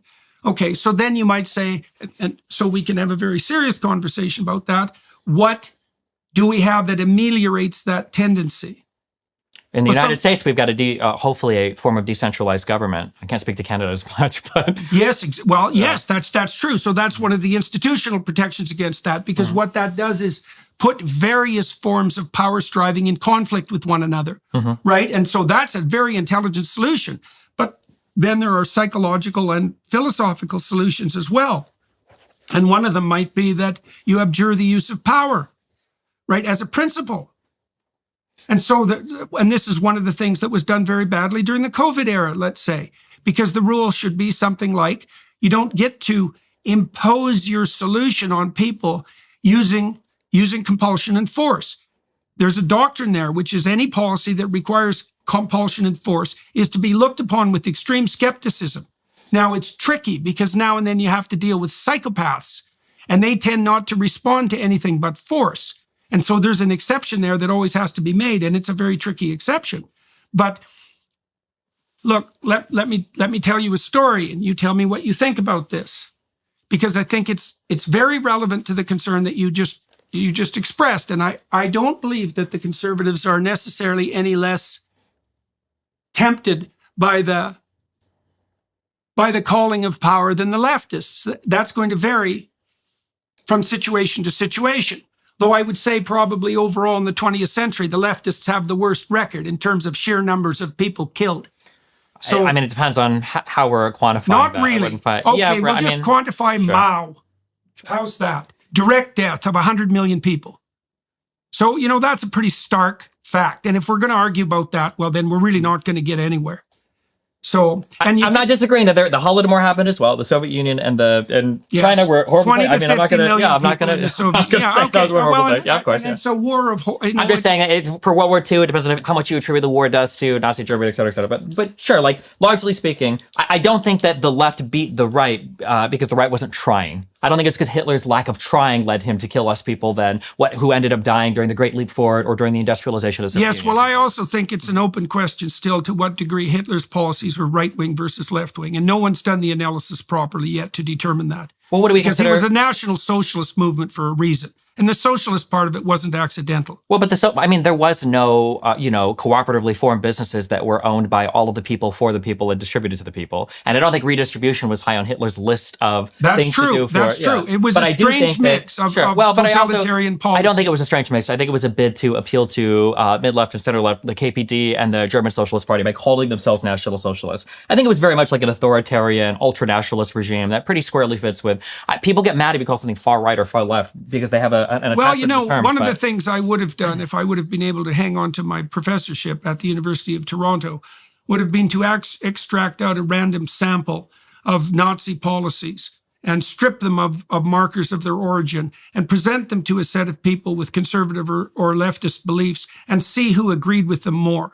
And that analysis has never been done as far as I know. So we actually don't know. And we could know if the social scientists would do their bloody job, which they don't, generally speaking. That's something we could know. We could probably use the AI systems we have now, the large language models, to determine to what degree left and right beliefs intermingled in the rise of National Socialism. So that's all technically possible. So, and it hasn't been done, so it's a matter of opinion. Sure. So, I don't necessarily disagree. That's something you could do. Okay, I was going to tell you this story. Okay, well, this has to do with the use of power. So I spent a time with a group of scholars putting and analyzing the Exodus story, an Exodus seminar recently. And so the Exodus story is a very interesting story because it's what would you say? It's an analysis of the central tendency of movement away from tyranny and slavery. That's a good way of thinking about it. So the possibility of tyranny and the possibility of slavery are possibilities that present themselves to everyone within the confines of their life, psychologically and socially. You can be your own tyrant with regards to the imposition of a set of radical doctrines that you have to abide by and punish yourself brutally whenever you deviate from them. And we all contend with the issue of tyranny and slavery. And there's an alternative path, and that's what the Exodus story lays out. And Moses is the exemplar of that alternative path, although he has his flaws. And one of his flaws is that he turns too often to the use of force. So he kills an Egyptian, for example, an Egyptian noble who has slayed a Hebrew, one of Moses' Hebrew slave brothers, and he has to leave. There's a variety of indications in the text that he uses his staff, he uses his rod, and he uses power when he's supposed to use persuasion and legal or verbal invitation and argumentation. And this happens most spectacularly right at the end of the sojourn. So Moses has spent 40 years leading the Israelites through the desert, and he's right on the border of the promised land. And really what that means at a more fundamental basis is that he's at the threshold of attaining what he's been aiming at, what he's devoted his whole life to. And he's been a servant of that purpose in the highest order. And the Israelites are still in the desert, which means they're lost and confused. They don't know which way is up. They're still slaves. And now they're dying of thirst, which is what you die of, spiritual thirst, if you're sufficiently lost. And they go to Moses and ask him to intercede with God. And God tells Moses to speak to the rocks so that they'll reveal the water within. And Moses strikes the rocks with his rod twice instead, right? He uses force. And so God says to him, you'll now die before you enter the promised land. It's Joshua who enters and not Moses. Okay, and you might wonder why I'm telling you that story. I'm telling you that story because those concepts at the center of that cloud of concepts that you described are stories, right? They're stories. And if they're well formulated, they're archetypal stories. And this is an archetypal story that's illustrating the danger of the use of compulsion and force. And so one of the problems you're obviously obsessed by and that I'm trying to solve is, what do we do as an alternative to tyranny, whether it's for a utopian purpose in the future or maybe for the purpose of like conservatives censoring music lyrics they don't approve of. And one answer is we don't use force. We do the sort of thing that you and I are trying to do right now, which is to have a conversation that's aimed at clarifying things. And so that's a principle that's something like the consent of the governed, right? Mm-hmm. It's something like, but it's also something like you have the right to go to hell in a handbasket if that's what you choose. And as long as you don't, in doing so, you're not in everyone's way too much. You have the right to your own destiny, right? And so, and you don't get to use power to impose that. That's the other thing that worries me about what's going on the utopian front, because the problem is, once you conjure up a climate apocalypse and you make the case that there's an impending disaster that's delayed, and you might say, well, delayed how long? And the response would be, well, we're not sure, but it's likely to occur in the next 100 or so years, which is pretty inaccurate. You now have a universal get out of jail card that can be utilized extremely well by power-mad psychopaths. And they will absolutely do that because power-mad psychopaths use whatever they can to further their cause. So this is my issue, I think. This is my issue with a lot of people when it comes to political conversations. I think that everything you've said is true. And I think that all of it it's good analysis, but I feel like it just gets wielded sometimes in one direction. And then people kind of miss that it completely and fully describes their entire side as well. And the thing that I feel like the only solution for this is you hinted at it. It's more than just conversation, although that's a good start. We have to go back to inhabiting similar areas. We have to go back to inhabiting similar like media landscapes. I think that the issue that we're running into right now more than anything else is people live in completely separate realities at the moment, such that if we were even to describe basic reality, how many illegal immigrants came into the United States last year? That should be a factual number that we can know. How many do you think? Somebody, the actual number, probably in the hundreds of thousands. I think some conservatives think it's 3 million per year over the past 3 years because they look at like border contacts or they look at asylum seekers and they're not looking at like crossings and laws. I think it's 3.6 million. Came into the U.S. and stayed? Yes, through the southern border. Okay. So you know the historical. Wait, average is about 1 million. I understand this. Sure. Well, historically, there's like 13 to 15 million people full stop in the United States illegally. That's like the whole history of illegal immigration in the United States. But hey, maybe I'm wrong there, right? So we can say that that's an example of us living in a fundamentally different reality. Well, the Pew Research Group has established quite conclusively that the variability over the last 20 years for illegal migration in the south border is between 300,000 and 1.2 million. Well, the Pew Research can only establish, I think, the number of people attempting to cross. I don't know if they can know. I don't know if Pew does like census analysis. I'd have to see. That's a different issue, right? Sure. Because I don't know how you measure how many illegal immigrants there are actually in the country. I understand. I just want to point out, I agree with you. I listened to a lot of Rush Limbaugh growing up. I understand the fear of having a government agency say, climate change, therefore we have a blank check to do whatever we want. That's scary. Which is what they are doing. The conservatives do the same thing, though. I'm not claiming otherwise. Yeah, but the problem is I think people don't talk about it. So, for instance, so we can pretend now that the conservative argument was just compulsory vaccines are bad because they infringe on my freedom. That wasn't the conservative argument. The conservative argument was that mass deaths were going to happen, mass side effects were going to happen. There was going to be all this corruption and stuff related to vaccine distribution, to the crazier theories were microchips and blah, blah, blah. None of that came true. Absolutely none of the conservative fear-mongering related to the mRNA vaccines came to fruition. But now that's all forgotten. And that was used as an excuse. What do you mean none of it? What do you make of the excess? Imagine being able to transition academic papers, textbooks, websites, emails, or PDFs into an audio format that you can listen to while on the move. The Listening app offers exactly this. It's a convenient and flexible solution for those who want to learn anytime, anywhere. The Listening app offers lifelike AI voices, complete with emotion and intonation for a realistic listening experience. It allows you to indulge in your love for reading and learning, even when you're on the go. Take your studying to the next level by uploading your notes and listening to them on the Listening app. With their note-taking feature, every time you come across a key idea, simply click the Add Note button, and the app instantly adds the last few sentences to the notepad, enhancing your learning experience. Have you ever experienced motion sickness while trying to read your favorite book during a journey? The Listening app has got you covered. It allows you to easily convert text and listen anywhere, making your travel time more enjoyable and nausea-free. Normally, you'd get a 2-week free trial, but listeners of the Jordan B. Peterson podcast can get a whole month free right now. Just go to listening.com/Jordan and use code Jordan at checkout. That's listening.com/Jordan and use code Jordan at checkout today. Forgotten, and that was used. What do you mean none of it? What do you make of the excess deaths?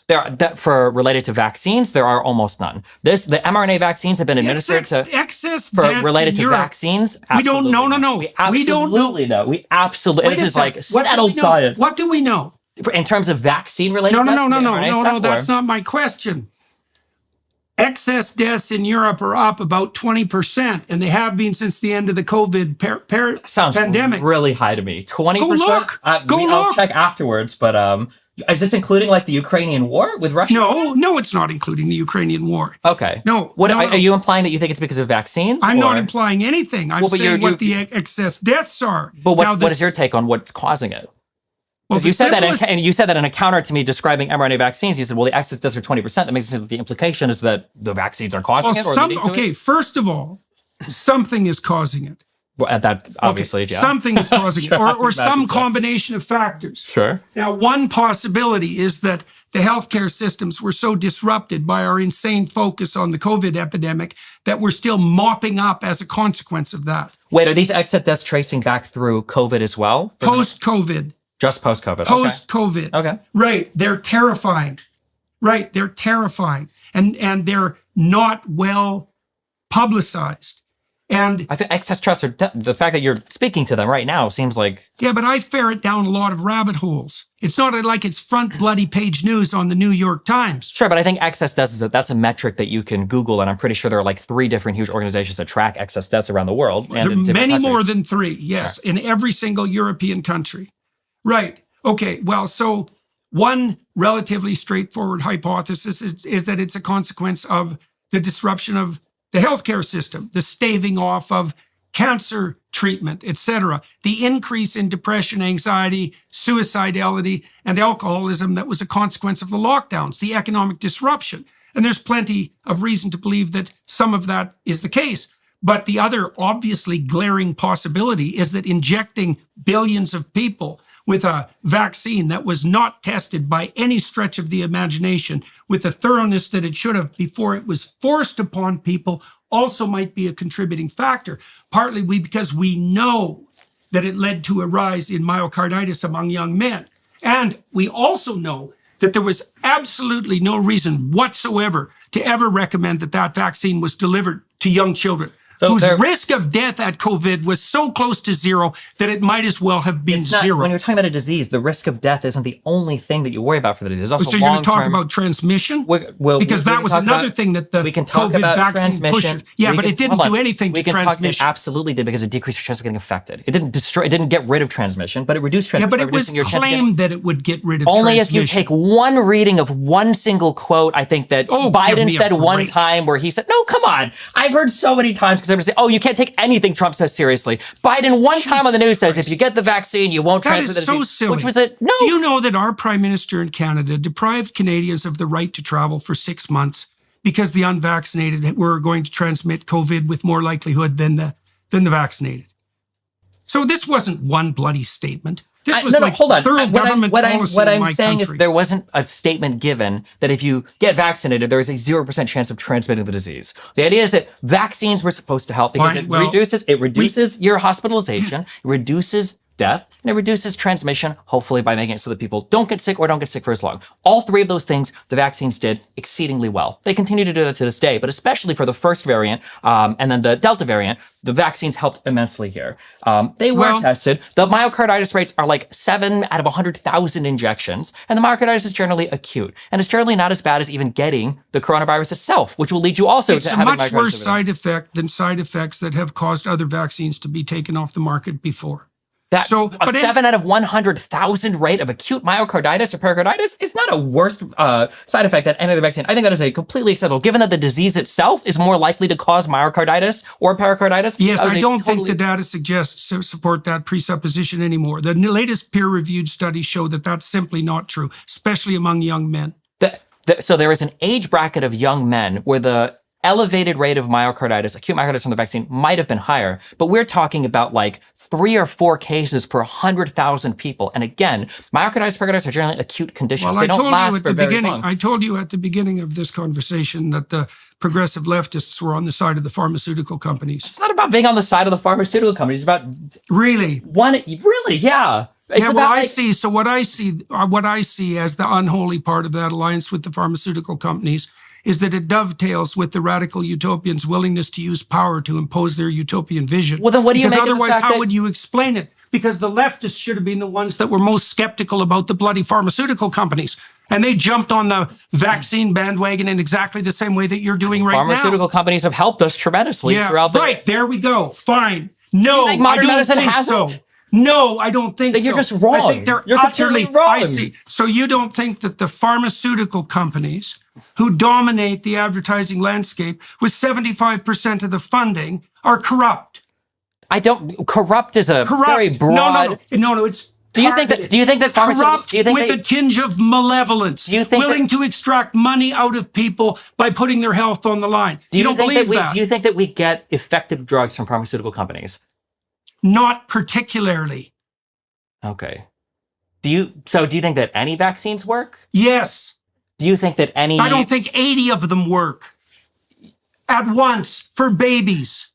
I think that's a little risky. But yet we've been on this vaccine schedule for how many decades? Like and babies don't... Like this. Not like this. Not carefully. I had a ton of vaccines when I was a child. I'm pretty sure that was the norm for people. There were a ton of vaccines. You had to There's take way more now. Okay. And you think well, that... and you can understand why. I mean, look, part of it, no doubt, part of it is a consequence of the genuine willingness to protect children. But the moral hazard is quite clear, and people on the left used to be aware of this. What do you make of the fact? What do you think the mRNA vaccine, the speeding up of it, came from? How do you make for the fact that it was Donald Trump that did warp speed?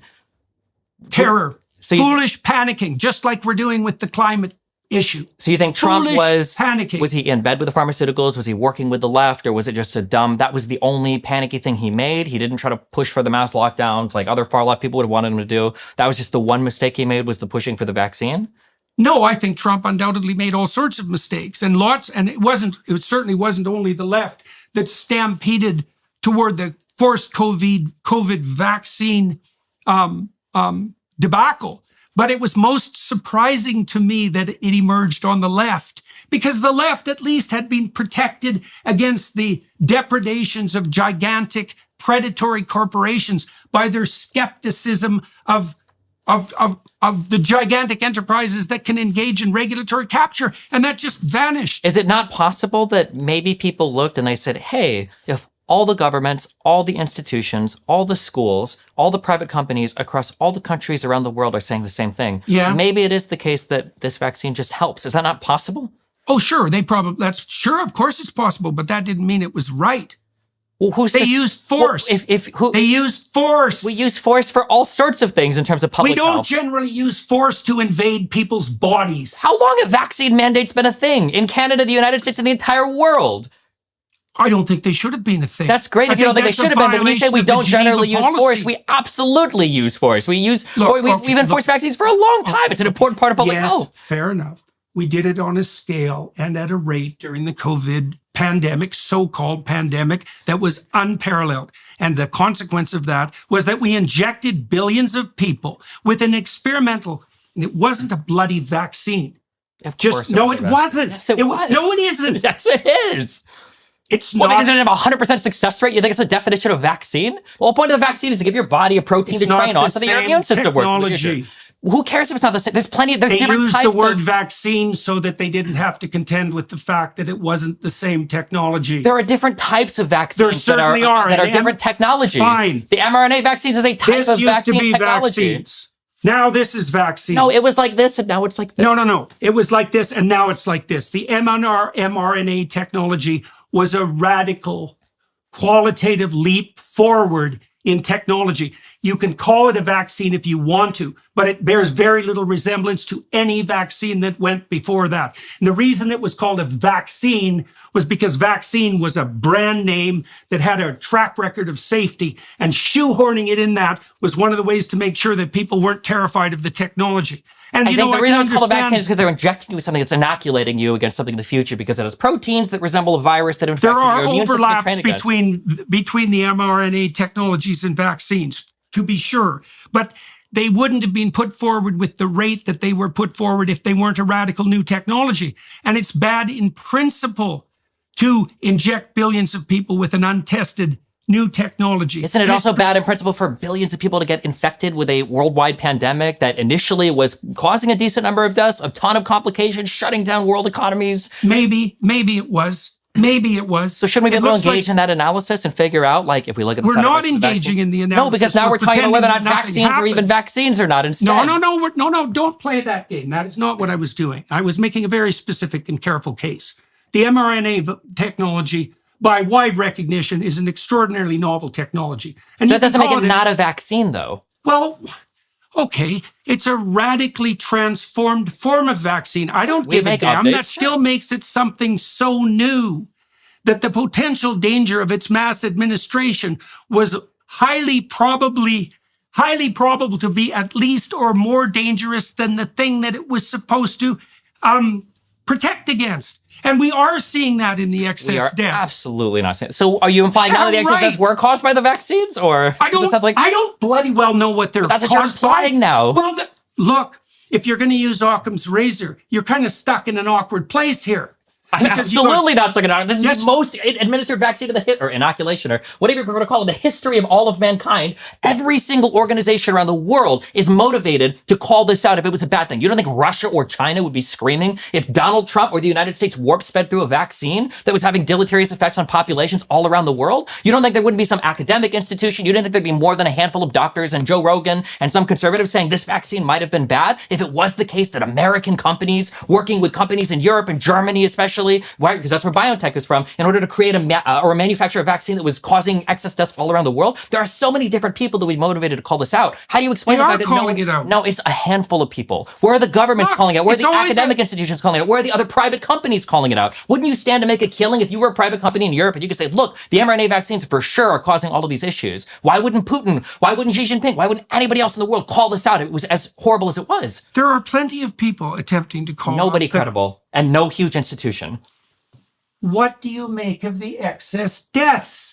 You haven't come up with a bloody hypothesis. I don't even know if there are 20% at the excess deaths in Europe right now. If I had to guess off the top of my head, it's going to be, like you said, one might be lingering effects of an overwhelmed healthcare system. Another one might be deaths related to the war in Ukraine. Another one might be rising energy costs that have happened for a couple of reasons. But it's absolutely impossible that any of it could be unintended consequences of a novel technology injected into billions of people. I think that if excess, first of all, there aren't billions of people in Europe. So if there were excess deaths, I understand, but you're talking about excess deaths in Europe. I'm not aware of excess deaths that exist in other places that are completely and totally unaccounted for, where the only explanation could be the vaccine.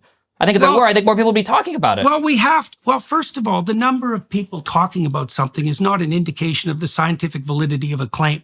I agree with that, but for a vaccine, then why are you using mass consensus as the determinant of what constitutes because truth? I think for something, that's never been the case. Because I think for something that was given to billions and billions of people, if this was something that was having a measurable effect on people, it would be impossible to cover it up or ignore it. Well, we wouldn't have to look at the one case brought up on a documentary. We wouldn't have to look at the one thing being talked about. And what do you make of the VAERS data? There's more negative side effects reported from the mRNA vaccines than there were reported for every single vaccine ever created since the dawn of time. And not by a small margin. So it's not just the excess deaths. I agree. It's the VAERS data. What is VAERS data? It's the database that until the COVID-19 pandemic emerged and we had the unfortunate consequence that there were so many side effects being reported, it was the gold standard for determining whether or not vaccines were safe. And now as soon as it started to misbehave on the mRNA vaccine front, we decided that we were going to doubt the validity of the VAERS reporting system. Okay, the VAERS reporting system never been the gold standard for anything. VAERS reporting is just if you want to report that there is some issue that you have after getting a vaccine. That's it. I think it's vaccine adverse. What the hell do you think it was set up for? To report adverse events that happen after a vaccine. Why? To track and see if something was related to the vaccine. Right. So why? most people didn't even know VAERS existed until after the COVID vaccine. Once people know that it exists, of course, more people are going to engage with it. But what happens so when it's you submit all a report? No, it could be or it couldn't be. So what do? When a bunch of stuff first of all, you might begin by suggesting that maybe it's not all noise. Correct. So when all of these things are admitted to VAERS, what they do is, from there, they investigate. All you can do, all VAERS is I might go and get a vaccine, and maybe in 3 days I go, I got a headache. I'm going to go ahead and call my doctor and make this report. And they'll say, okay, well, it's an adverse event after vaccine. It doesn't mean the vaccine caused the headache. And now that more people know about this system than ever. I'm saying that VAERS is not the gold standard of determining if a vaccine is working or not. What? Compared to actual longitudinal, prospective, randomized controlled trial studies. You mean like the ones they should have done to the goddamn vaccines? Like the ones that they did do for the vaccines and they continue to do to this day. Yes, that is correct. Yeah. Yes. You really think that you're in a position to evaluate the scientific credibility of the trials for the vaccines, do you? No, really? I don't. So I have to trust. Then what are you doing? I have to do. I don't trust them. I looked at the bloody data. First of all, you have to trust third parties to some extent. When you go outside, I don't have to trust. Of course you do. You do every day. When you turn the keys in your car, you hope your engine doesn't explode. When you're drinking water, you hope that the public water or whatever tap or bottled water you got it out of isn't contaminated or poisoned with cholera. I don't do that as a consequence of consensus. No, you of course you do. No, I don't. I do that as a consequence of observing multiple times that when I put the goddamn key in the ignition, the truck started. Why do you know it's going to start the 50th or the 100th time? How many times do you wear with me? I'm not playing Hume. You don't know if the denim in those jeans isn't leaking into your bloodstream. To some extent, we have to trust third-party institutions to make determination. Except when they use force.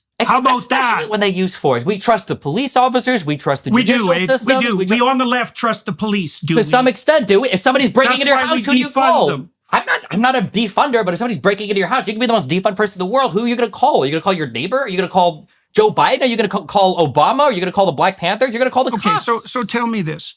Tell me this then, because the core issue here is use of force, as far as I'm concerned. You know, we examined some of the weeds around that. Politicians throughout the world, and this would be true on the conservative side now, in the aftermath of the COVID tyranny, because it was more a tyranny than a pandemic, are now saying that we actually didn't force anybody to take the vaccine. So what do you think of that claim? So let's define force. I think it's technically true, but I think it's silly. What do you mean it's technically true? Define technically force, true, then. And that in the United States, at least, I think the idea, what they tried to do, they weren't able to do it because the Supreme Court shut it down, was Biden tried to make it so that OSHA, who's the body that regulates job safety, could make it so that employees had to get vaccinated. Now, eventually, or they'd lose their job. Okay, does that qualify as force? That's why I said technically. Yeah, I know, but it's a serious question. I mean, because we need to define what constitutes force before we can. It seems to me. You could argue it's a type of force, sure. I mean, I think it'd be silly to say it's nothing. It is a type of force. It's the same as a cop telling you have to do this, you're going to be killed. No, but it's on the spectrum. Sure, of course, yeah. It's as much force as the mRNA vaccines are vaccines. Sure. It is a type of force, and the mRNA vaccines are a type of vaccine.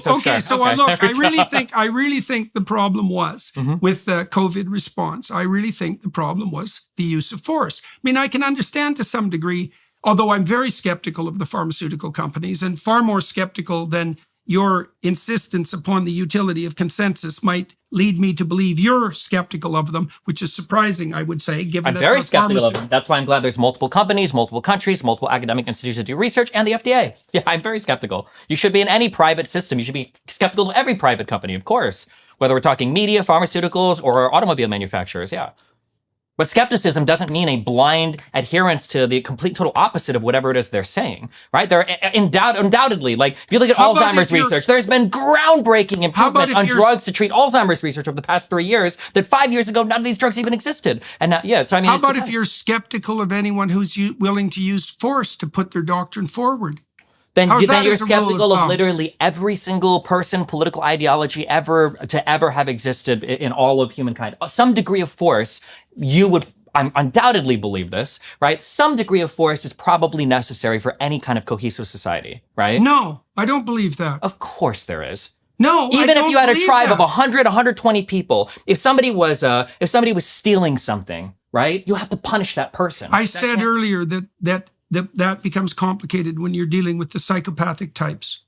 Right, so that's a complication. But I would say, generally speaking, that the necessity to use force is a sign of bad policy. And no, I don't think, I'm not particularly Hobbesian. I don't think that the only reason people comport themselves with a certain degree of civility in civilized society is because they're terrified by the fact that the government has a monopoly on force that can be brought against them at any moment. I think that keeps the psychopaths in line to some degree. But I think that most people are enticed into a cooperative relationship, and that formulating the structures that make those relationships possible is a sign of good policy. I have to ask, because I have watched a lot of your stuff in the past. I remember you speaking very distinctly on this, that for instance, when two men are communicating with each other, there is an underlying threat of force that kind of puts on the guardrails those particular social interactions. For instance, the threat of force is don't be psychopathic. How broader is psychopathic here? Are we defining? Well, I can define it. I mean, sure, yeah, go for it. Well, a psychopath will gain short-term advantage at the cost of long-term relationship. Okay. That's really the core issue. Well, you made a reference to something like that earlier in your discussion when you pointed out that people claim to be motivated, let's say, by principle, but will default to short-term gratification more or less at the drop of a hat. Yeah, exactly. Well, the exaggerated proclivity to do that is at the essence of psychopathy. So it's very immature. I'm curious, with this definition of psychopathy, does that mean the definition of psychopathy. It's not an ad. It's not mine. That's the core of psychopathy. Okay, I'm not in the United States. I think we call it all ASPD now. No, it's separate from that's antisocial personality disorder. I thought that subsumed psychopathy and sociopathy. Psychopathy is psychopathy is more like it's more the pathological core of antisocial personality disorder. Okay, maybe that might be true. Okay. That's a better way of thinking. The worst, a small number of criminals are responsible for the vast majority of crimes. It's 1% commit 65%, something like that. Do you think, is psychopathy something that can be environmentally induced, or do you think this is core to a person? It's both. So, for example, if you're disagreeable, like you are, by the way, your proclivity, if you went wrong, would be to go wrong in an antisocial and psychopathic direction. And that's more true of men, for example, than it is for women. That's why men are more likely to be in prison by a lot. I think it's 10 to 1 or 20 to 1 generally. It depends on the particular crime, with it being higher proportion of men as the violence of the crime mounts. So you can imagine on the genetic versus environment side. So imagine that when you're delivered your temperamental hand of cards, you're going to have a certain set of advantages that go along with them that are part and parcel of that genetic determination. And there's going to be a certain set of temptations as well. So, for example, if you're high in trait neuroticism, you're going to be quite sensitive to the suffering of others and be able to detect that. That's useful for infant care. But the cost you'll pay is that you'll be more likely to develop depression and anxiety. And if you're disagreeable, extroverted, and unconscientious, then the place you'll go if you go badly is in the psychopathic or antisocial direction. And there are environmental determinants of that to some degree. Sure. Genes express themselves in an environment. I agree. When I'm just curious for the definition of psychopathy, for short-term gain at the expense of long-term relationship. Really, that's probably the best bit. Yeah. When you look at stuff like people that are self-destructive, say people that engage in behaviors like obesity, is that like a type of psychopathy to you, or is that like something different, or how do you define these types of things, I guess, or how do you view that type of thing? Well, no, there is an overlap in that addictive processes, one of which might lead to obesity, do have this problem of prioritization of the short term. But so that overlaps with the short-term orientation of the psychopath. But a psychopath an obese person isn't gaining anything from your demise to facilitate their obesity, right? So there's a predatory and parasitical element to psychopathy that's not there in other addictive short-term processes. Do you think, is it possible that there are things, because then to circle back to the tribal example I gave, isn't it possible that people can commit harms against other people where they're not necessarily gaining from their demise, but it's just some other sort of gain that they're doing better? So for instance, like I'm talking to some friends and I'm just gossiping or shit-talking another person. I'm not necessarily feeling good that I'm trashing them per se. I'm feeling good because this group of friends might view me more favorably because I have like a gossip or something to share with them. Well, but that's the gain right there. And you are contributing to the demise of the people that you're gossiping about. But I think I feel like there's fundamentally different type of thought process between like, I want to tell you something juicy about this guy because it'll make you like me, versus I want to tell you something juicy about this guy because I hate this guy and I want him to like have a worse reputation among people. I feel like there's different drivers for that. I would say that's an interesting distinction. I would say probably that the hatred-induced malevolence is a worse form of malevolence than the popularity-inducing malevolence. Yeah, the only reason it's a tough one, but the only reason I bring that up is because I feel like a lot of malevolence that we have social guardrails for is that type of like selfish malevolence where you're not.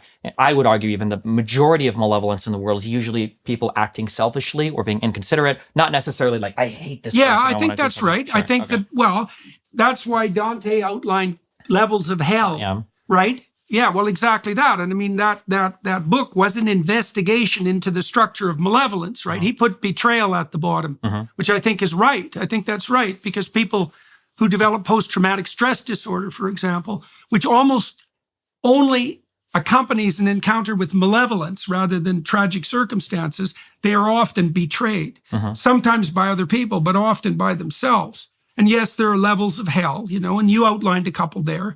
So I guess then my question is just that if you have people, so the kid that steals an orange from a stand, not because he hates the shop owner, but because he wants the orange or he's hungry, without some type of societal, it doesn't have to be the government, it could be family, religious, without some type of use of force, do you think that society ever exists without use force on your wife? Well, what are we considering force? Is withholding sex, for instance, is that considered force? Or is, saying we're going to cancel a vacation? Deprivation of an expected reward is a punishment. So you could, Well, no, but I mean, this is a serious question. I mean, look, if we're thinking about the optimization of social structures, we might as well start from the base level of social structure and scaffold up. Sure. So it's like if a wife is upset at a husband, for instance, would that be considered use of force? I think a negative punishment. You're removing a stimulus to punish a person for something. Yeah. Would you consider that like a use of force? Or I would say it would depend to some degree on the intent.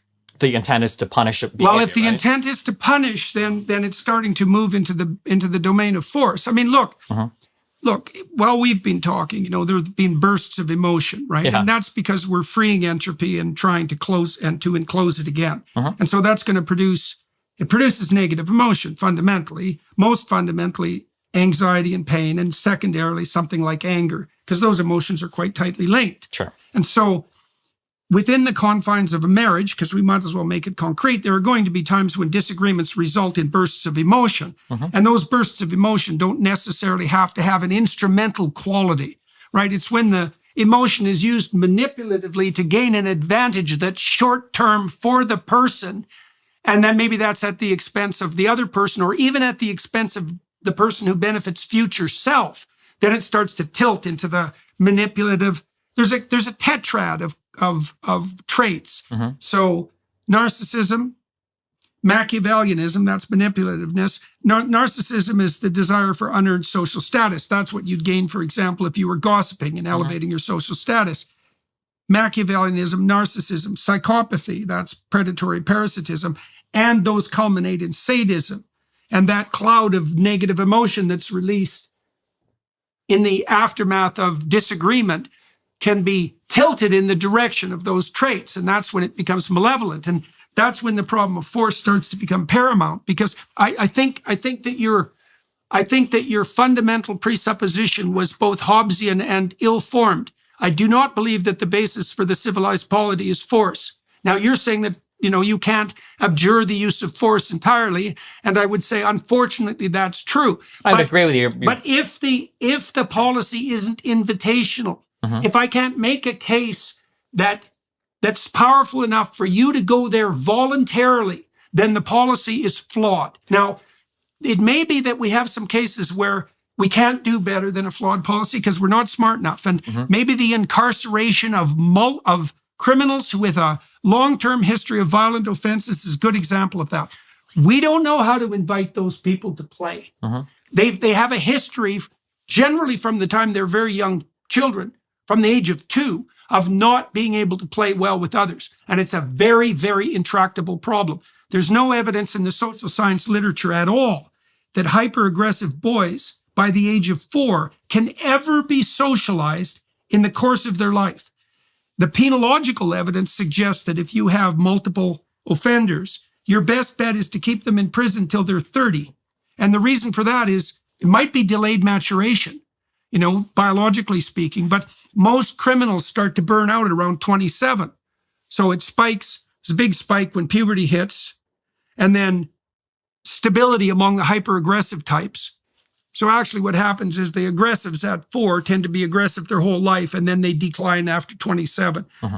The normal boys are not aggressive. They spike at puberty and go back down to baseline, right? And so you don't really rehabilitate people in prison for obvious reasons. I mean, look at the bloody places. They're great schools for crime in large, but if you keep them there until they're old enough, they tend to mature out of that, except the worst of them tend to mature out of that predatory, short-term oriented lifestyle. So, that's the force issue. I agree. So fundamentally, to clear my stance up, I agree that fundamentally you're not building society on force.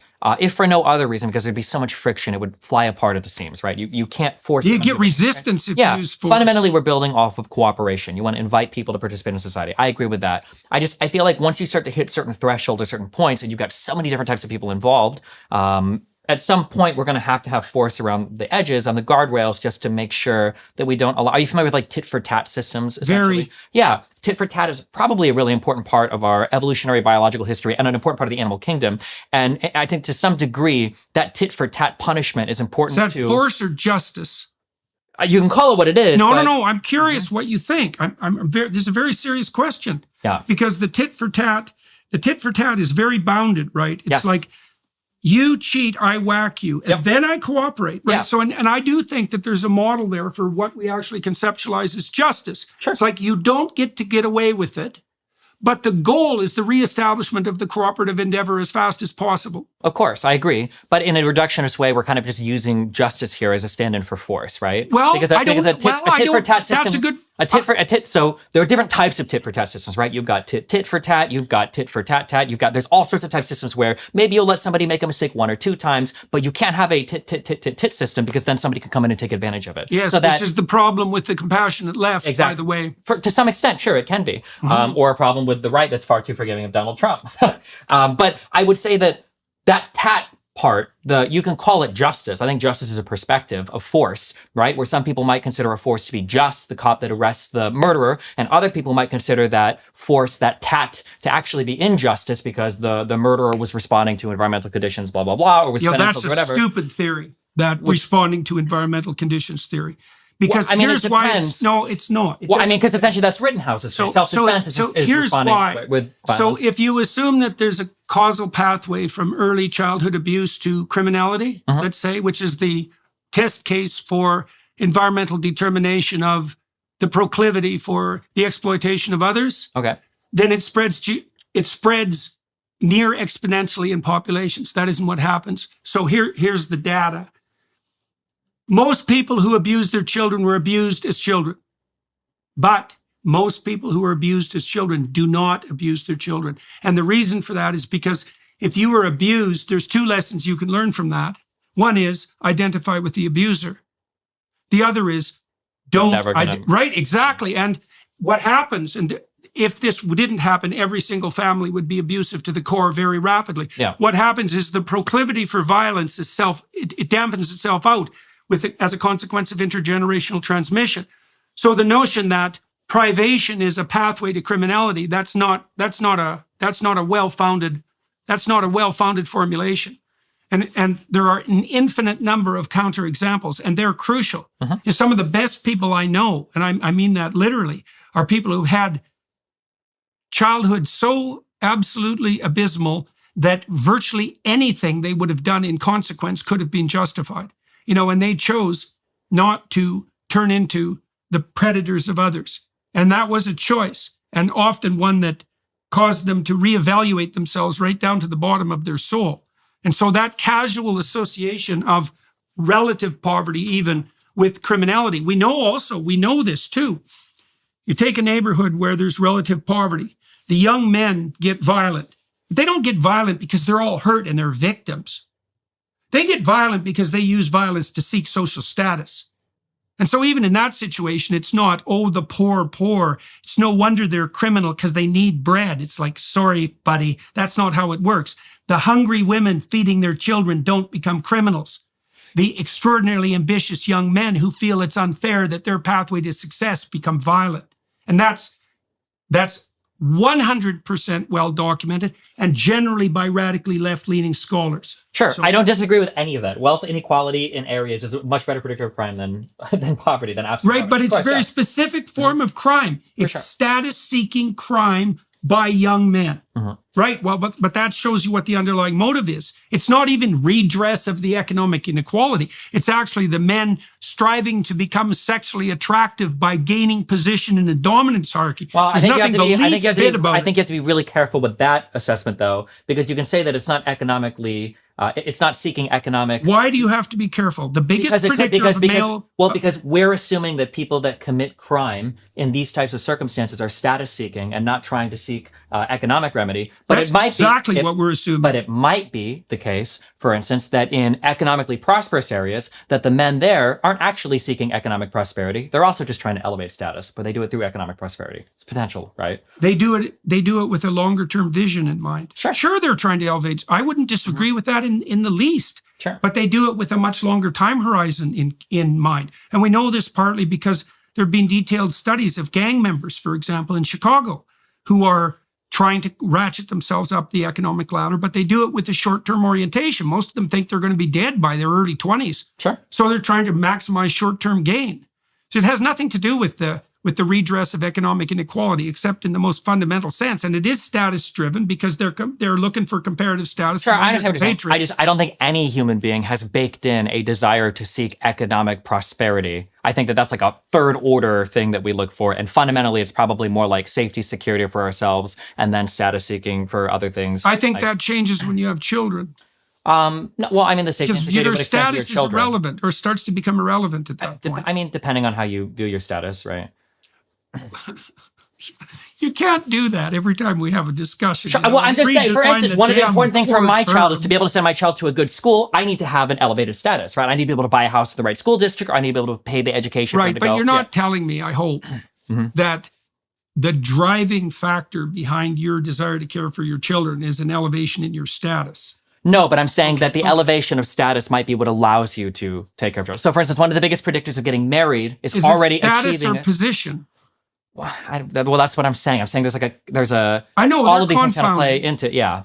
Okay, look, we're running out of time. Yeah, you're good. You're Okay, smart. wait, real You're quick. Yeah, just smart. to go back. You're I just want to sharp. say that tit for tat thing. I was just saying Yeah. that the tat thing, there is some underlying built into probably our genes, right? Because we see it all throughout the animal kingdom that there's some level of punishment or some Justice. level of force. You can call it Justice. No, sure. but I think it's the right. It's I really justice think when it's- you're the tatter, not when you're the titter, though, right? No, when you're the no, titter, no, it's just retribution. No, I don't Yeah. think that's true either. Look, if you read Crime and Punishment, for example, one of the things you see that emerges when Raskolnikov gets away with murder, and it's a brutal murder, and he gets away with it, it's completely clear, and he has a justification for it. And what happens as a consequence is that disturbs his own relationship with himself so profoundly that he can't stand it, such that when a just punishment is finally meted out to him, it's a relief. And that's not rare. And that is, like, there isn't anything more terrifying. This is why Crime and Punishment is such a great novel. There isn't anything more terrifying than breaking a moral rule that you thought you had the ability to break and finding out that you're somewhere now that you really don't want to be. And then that, you know, there's nothing worse in your own life than waiting for the other shoe to drop. If you've transgressed against a moral rule and now you're an outsider because of that, you live in no man's land, the fact that you have just retribution coming to you, that can be a precondition for your atonement and your integration back into society. But it's probably important to note that depending on the system you exist in, those moral transgressions just aren't, right? So to take it back to, I'll use your leftist example, you might consider threat of force for somebody to get a vaccine to be a highly immoral thing that might be a transgression against some fundamental moral thing, but a person on the left might think that they're actually satisfying their moral requirement to society by doing so. Much the same as a child soldier, or not, I don't want to use child soldier, but maybe an older person that's committing intifada or some kind of Islamic terrorist thinks that they're fulfilling some moral calling as well. No doubt that that's the case. That's why I was focusing in on the use of force, is that I think it's a good rule of thumb policy that if you have to implement your goddamn scheme with force, then there's something wrong with the way it's formulated. Does it bother you that every religious... We could have used a pure invitational strategy to distribute the vaccine. It would have been much more effective. And it was bad policy, rushed. We're in an emergency. We have to use force. It's like, no, you weren't. It wasn't the kind of emergency that justified force, not least because behavioral psychologists have known for decades that force is actually not a very effective motivator. It produces a vicious kickback. So, one of the things, this is going to happen for sure, is that the net deaths from people stopping using valid vaccines as a consequence of general skepticism about vaccination is going to cause, in my estimation, over any reasonable amount of time, far more deaths than COVID itself caused. You violate people's trust in the public health system at your great peril. And you do that by using force. And we did that. And so you can see already that there's hordes of people who are vaccine skeptic, this generalized skepticism that to some degree you were rightly decrying. It spreads like wildfire, and no wonder, because if you make me do something, I'm going to be a little skeptical of you for a long time. This conversation, we're here voluntarily, like we're trying to hash things out and in good faith, but neither of us compelled the other to come here, and neither of us are compelled to continue. And so that makes it a fair game. And a fair game is something that everyone can be invited to. And I suppose that's something that's neither right nor left, hopefully, right? Something we could conceivably agree on. And I also think that I don't have any illusions about the fact that there are people on the right who would use power to impose what they believe to be the core, what would you say? their core idol.